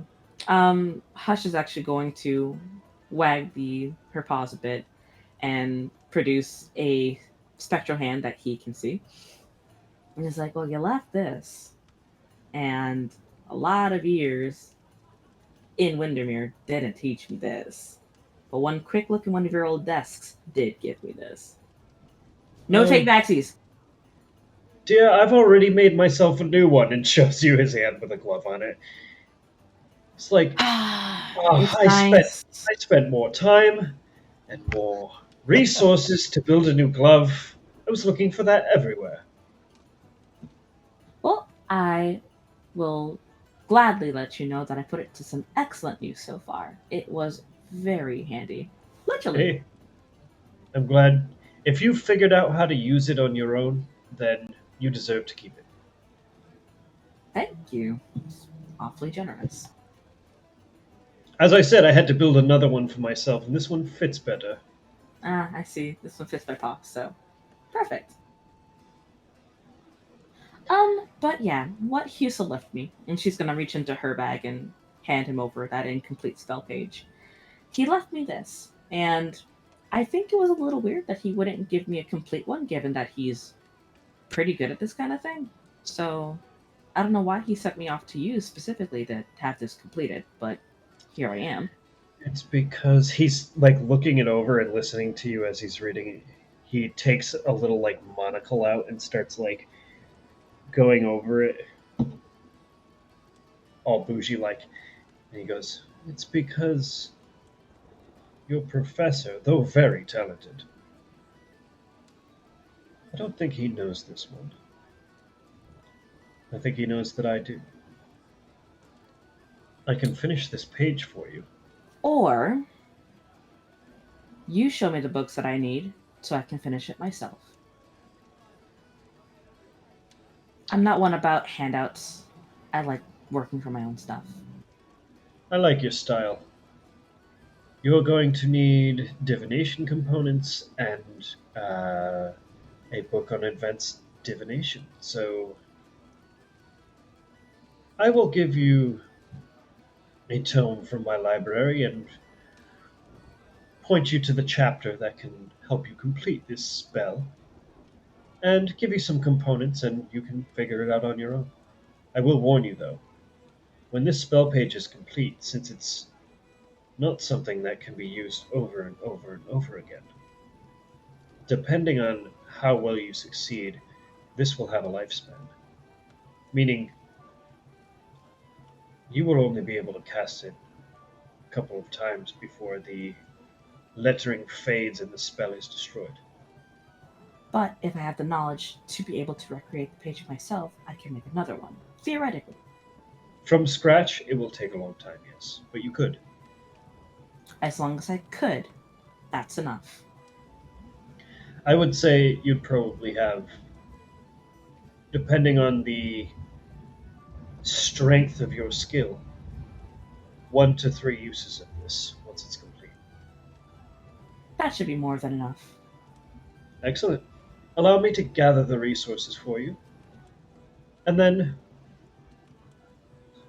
I would like to go home and go to sleep since it's kind of late and I've been here all day. That's true. Hey, Tenevin, Yes, You said Hughes was a colleague of yours. How do you know him? he studied with me in school. You went to the Windermere Institute of Heck. And she just laughs. Um, A brief college stint, but sure. It was a very rowdy town, and I did not enjoy being there very much. Neither did I. That's why I left. But don't What? let anyone tell you any different. I knew the material. I just didn't like being told what to do with it. I can see. You know, that city could use someone that might be able to unite the people a bit in some way. They just feud with each other for no reason other than territory. It's it's a shame. It could be a beautiful city. Yeah, it Could be could a nice be. place to live. Trust me, I've tried. Then again, Riley could as well, Working but on it. they don't have any sense of the merit of accomplishments. I only won the Inventors Fair 5 times, and then they kicked me out. Why did they kick you out? Well, because they said I couldn't participate in the fair anymore, and I'm the most talented inventor that that fair had, and deserved my merit. So I threw a fit and left. Ah, okay. Well, I mean, I can empathize with that, certainly. It's pretty awful of a feeling to feel as though that you are on top of the world and you're stifled in some way due to arbitrary limits. Insight check. Natural 20. I think I truly am the best in the world, and I'm being stifled by arbitrary limits. He also does about himself. There's a very strange relation that you've just found, a very strange way to relate to this rich guy. Yeah, actually. He Gonna have to just check some biases later. puts his hands on the table. He goes, "I get that so much." Yeah, it does suck, especially when it's like usually someone who just randomly throws down a limit just because they say they can. It's a weird power struggle that doesn't need to be there. If you're good, you should stay. I agree. That's so true. You're not half bad, Tennyson. Pretty pompous, arrogant, egotistical, and absurdly rich, but you're not bad. You actually work for the things that you have. That's a little different. Yes, I do. Thank you for recognizing. And you're a good one, I think. You're clever, a problem solver. You have confidence that many don't. You need that. It feeds me. That's all I've got. I'll get your book and your component dust. Be right back. Thanks. Comes back and he hands you a tome and drops 3 divination based components. I bid you adieu. It was a pleasure to talk with you, but I need some sleep. Beauty That's like really this fair. doesn't come easy. Yeah, I suppose. But thanks again. Is there like a preferred like workspace where you can still sleep peacefully while I mess around with your stuff? You can do whatever you want in the hotel room you're staying in. Okay, I'm staying in a hotel. Uh, Rista sent correspondence that you and her friends are all staying in the Island Storm Hotel. Gotcha. All right then. I'll see you. Although, if you do find me in your library, just curiously reading through your stuff, It's just because I like your stuff. I just like libraries. So I hope I have permission to use your library in the future. You can get in there without a key. It's all yours. Oh, yeah. Alright. Thanks, Donovan. He just nods. Locks up Takes after your you. cool new stuff and leaves. All right. Back to the group with your games that you're wanting to play. Mm-hmm. We had the Gears game with Mickey and Ryan.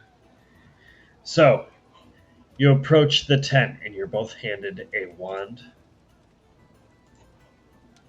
Gears. You're both handed a wand of Mage Hand. It's like this stick, like this brown stick with a white glove at the end of it. It kind of looks like Hush's glove that she wears.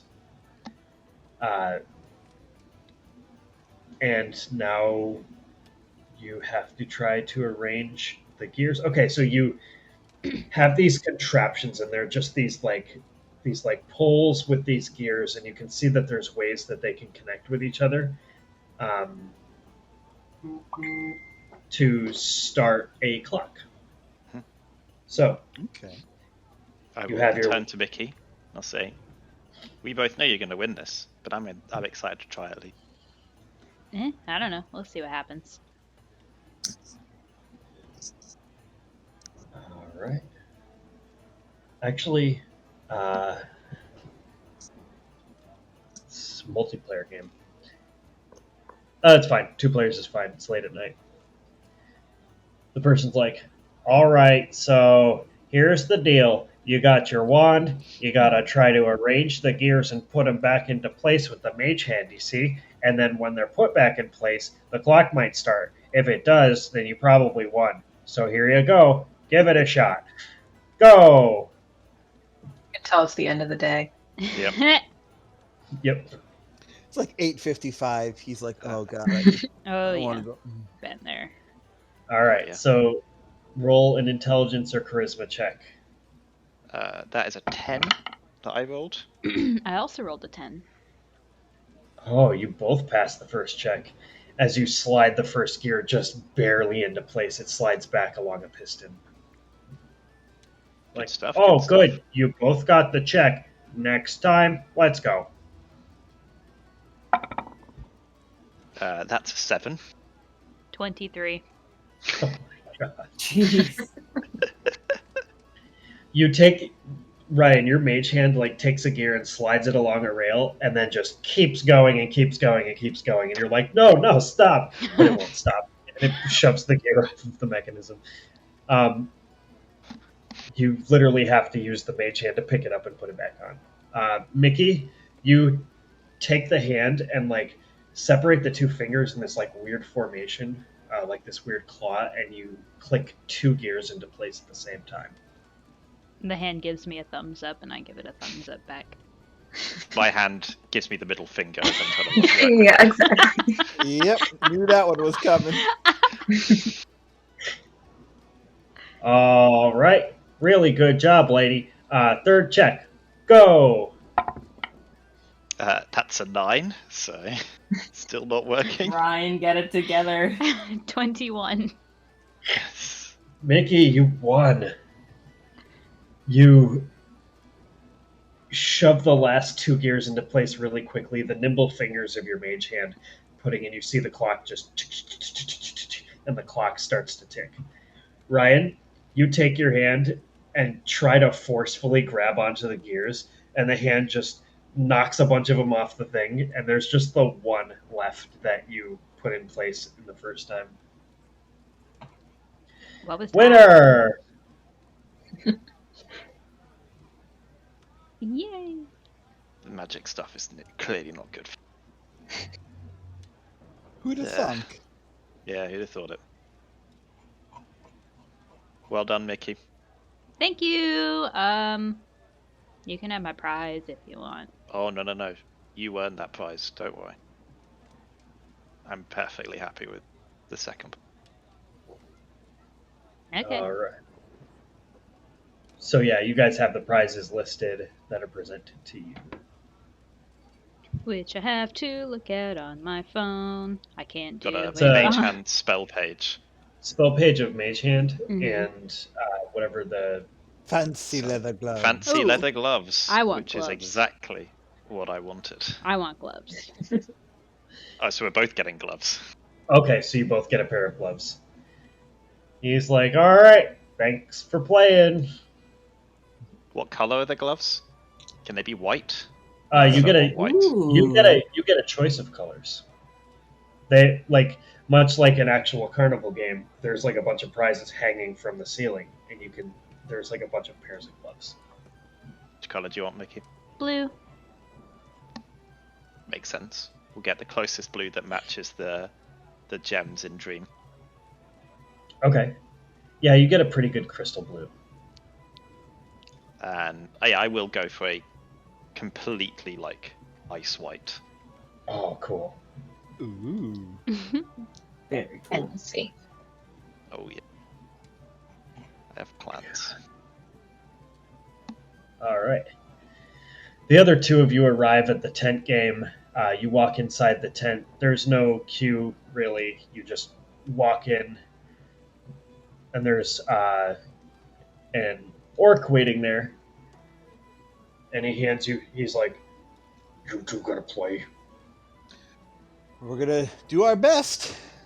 He hands you both these wands that are essentially like rough carved sticks of oak with like a bunch of leaves tied to the end. He goes, "These are wands of old earth. Interrupt each other's path. Line up on the lines. Get to the other side." All And right. you see that there's Get a bit of into an ready incline. position. There's a bit of an You know- incline, and you get to the first. All right. I'll look over and I'll just be like, "May the best woman win." All right. Go ahead. Now you have to run, and the ground is loose, and you must try to impede the other player's path using the Mold Earth cantrip. Okay, so what kind of checks are these? These would be, we'll call it nature checks. I'll tell you what, you can use nature, arcana, or survival. Okay. And you're rolling against each other, so there's no DC, it's just Okay. tested. Oh, all those are the same for me. Okay. And if you got mold earth, you roll with Yeah, advantage. I'm sure you get it. Yes. Cool. So it will definitely be nature for me. Oh boy, this is not gonna go well for me. It'll be fine. Don't worry about it. Okay. See, Okay, yeah, my okay. first check was a 12.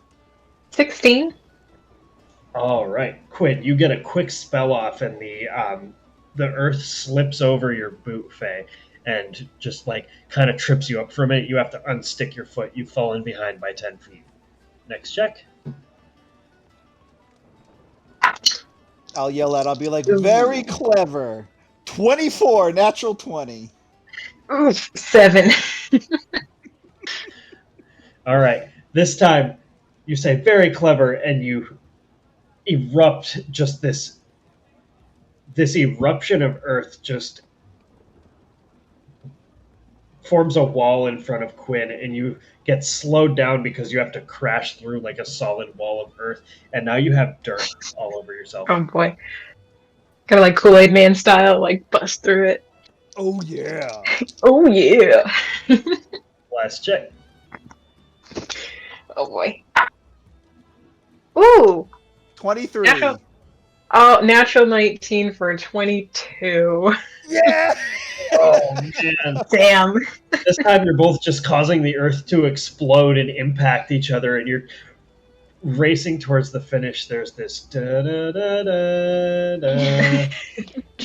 Slow As motion running. Faye, you just barely reach out Damn. and get the finish. Oh. All right. At least you didn't get shot if you didn't make it over the line, you know.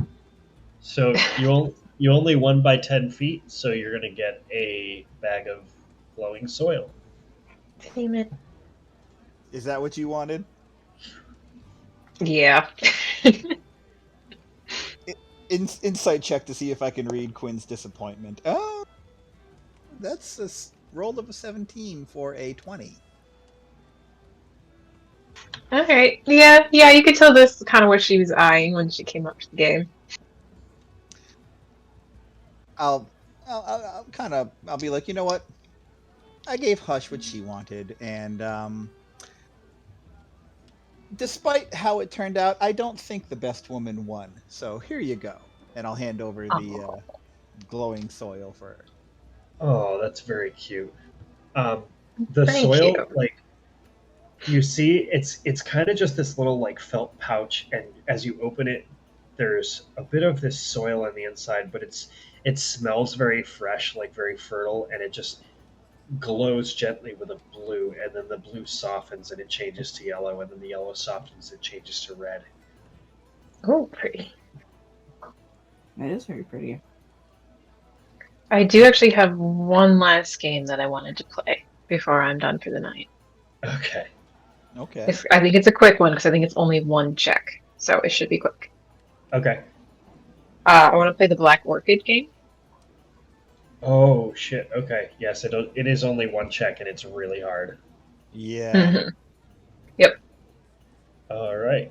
So you arrive to find this tiefling man who looks, I don't know how to describe this in any other way than witchy.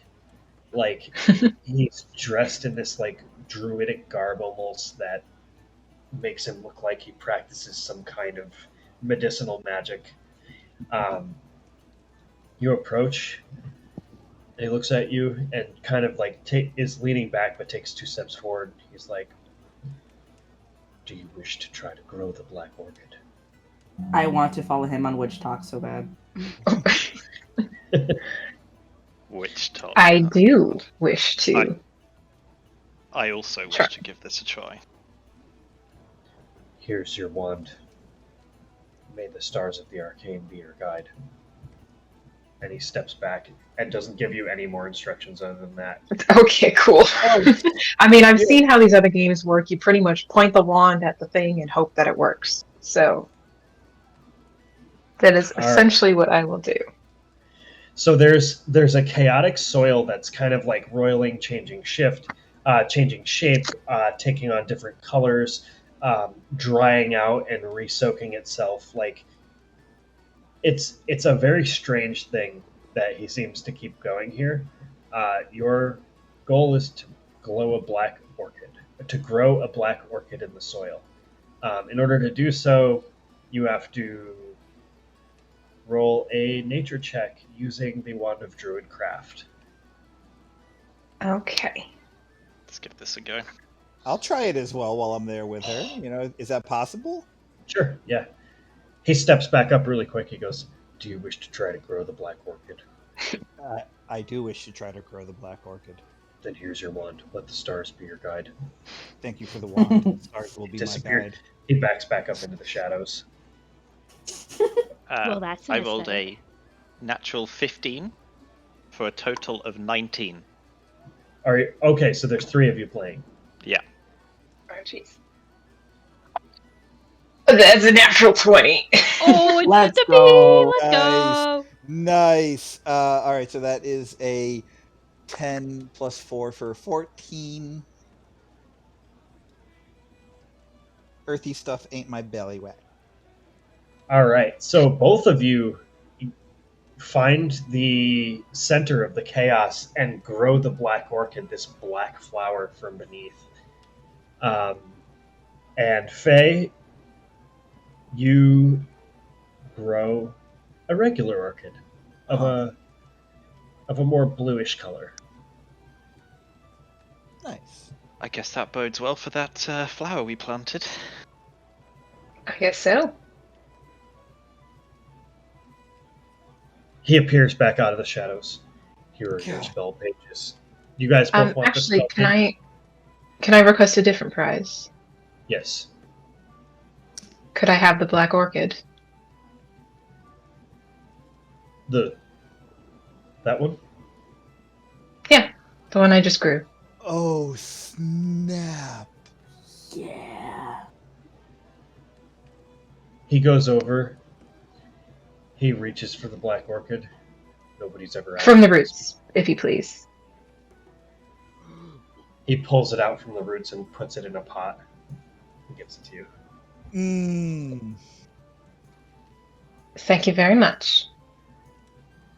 Power move right there. I'm just glad he take the gave me a spell pot. page. Because I was going to put it in the bag of glowing soil. That is so epic. You can. Oh, that is such a good plan. It's so cool. All right. I'm gonna use my last token, and I'm just gonna get the orchid figurine. Okay. I got a bracelet. You did. You get a. Oh no, you don't. I don't. You roll a 14. You got a regular orchid, which gives you an orchid figurine. Oh, okay. So you get your prizes, and you hand him the token. He goes, "This is for your courage," and gives you the orchid figurine. Thank you. He disappears back into the shadows.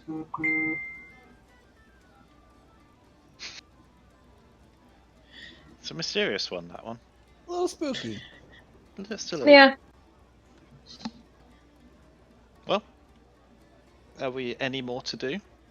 I'm kind of tired, you guys. Yeah, it's You been wanna a swing? day. Yeah, I think I'm set for the day. I'd also like to see if we can find Hush. Because She'll I'm find afraid- us. she'll find Hush. us. But Hush, are you looking for the party? By now, yeah. Roll an investigation check.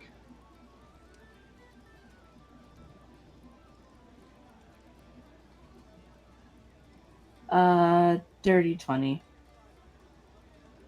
All right, yeah. You very conspicuously the park has died down and it's near closing, and you very conspicuously are able to locate the party. Hi, guys. Oh, hey! how you doing? How you doing? I'm doing okay. I do want to just actually. So we're staying at a hotel, right? I think so. We are. You guys know nothing about the hotel right now. Yeah, we are. Oh, I mean, well, we Hush should probably- knows. We should probably find somewhere to stay the night. You do see Rista walking in your direction again. Well, Oh, guess she'll know. hi. She comes back. She has 5 keys. She goes, how many rooms do you need? I have like 5. Could we share one? And there was only one bed. Oh, not again. Shucks. How many of you would like to share one? Here's some keys. Who wants the keys? I want a key.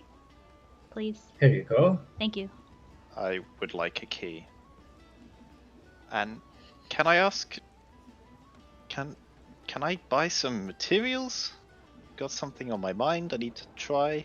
Oh, here we go. You got any components that I want to spend a little time working on? I will sell you some from my personal store. You have a personal store? Well, I mean, I have an apartment. I keep a lot of crafting components, as you can see. I paid you with them. That's true.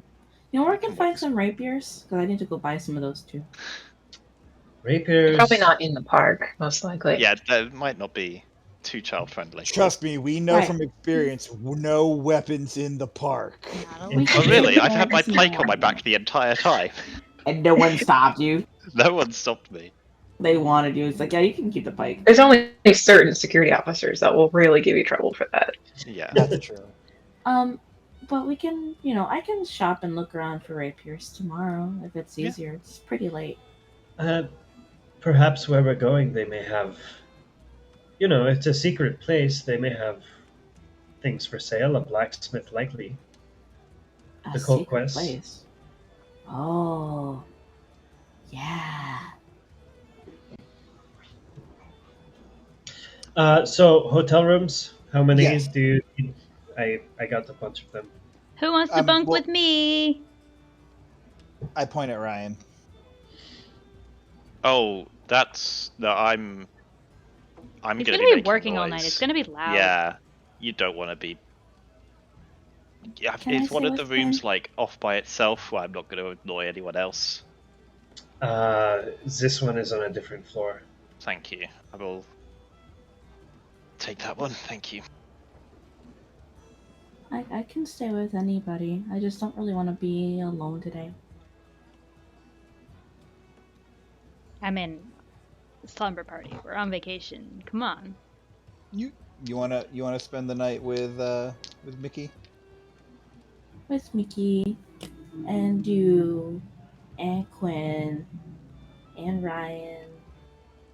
Well, Ryan's gonna be working all night. Do any of those rooms have 4 beds or maybe 2 doubles? Uh, One of this the one bed. is this one One of is the a beds can be suite. small. Okay. It has separate room for um, doing things separately. If Okay. you want Ryan to craft there. We'll take that one then. Okay. That'll be Uh, easier. So I will walk to my apartment, get some components, and then come visit you all in your room, give you your components, and you can be off to your evening. But first, do you want me to operate the Battle Royale game so you guys can play? I'll I'll look at look at Hush. Mickey, given she said she was tired. And I'll look at Hush, given the fact of what she said. I don't know. I don't think a lot of us are really Maybe like in not tonight. in a fighting mood. Okay. I was hoping you'd say that. I'm also exhausted. Yeah. I will go back to my apartment, check in at the desk, and you can find your way to your room. Okay. Sounds great. Thank you very much. Very much. Yes. She walks off. You all check in at the desk and arrive at a pretty nice suite that has a lot of like sailor-like decor. Like it's kind of feels like a tacky version of home to you, Mm-hmm. Faye. Mm-hmm. And here you are for the night. Oh, this feels nice. Is it big? It's very big, yeah. Okay. Hush is going to before she does anything else, she's going to get like a cushion or a couch or something elevated, a piece of furniture that's like slightly elevated, and push it right next to the windowsill. Mm-hmm. Nice. Nice. We're gonna sleep on the window. Oh, like a cat. Yeah, that's her favorite. I am going to kick my feet up, relax, and just kind of look around and be like, I really hope I don't do anything crazy tonight, and I am going to spend my awake evening studying the enchantment book. Oh boy! All right, we're gonna have to get to that next time. Yeah. Oh yeah. As soon as you open that book, crazy shit can happen. So. Yep. All right. So I think this is a good place to leave it off for the week. Mm-hmm. You guys had a nice day at Fargo Land. Tomorrow is pretty great. Tomorrow is a new thing. And for anybody that watched this, thanks a lot. We appreciate it. Hey. Really Hey, thank you. Again, I'm RJ. These are the crazy players that play Halgia D&D. We hope you have a lovely week and happy October. And we'll see you next time. Bye. Bye.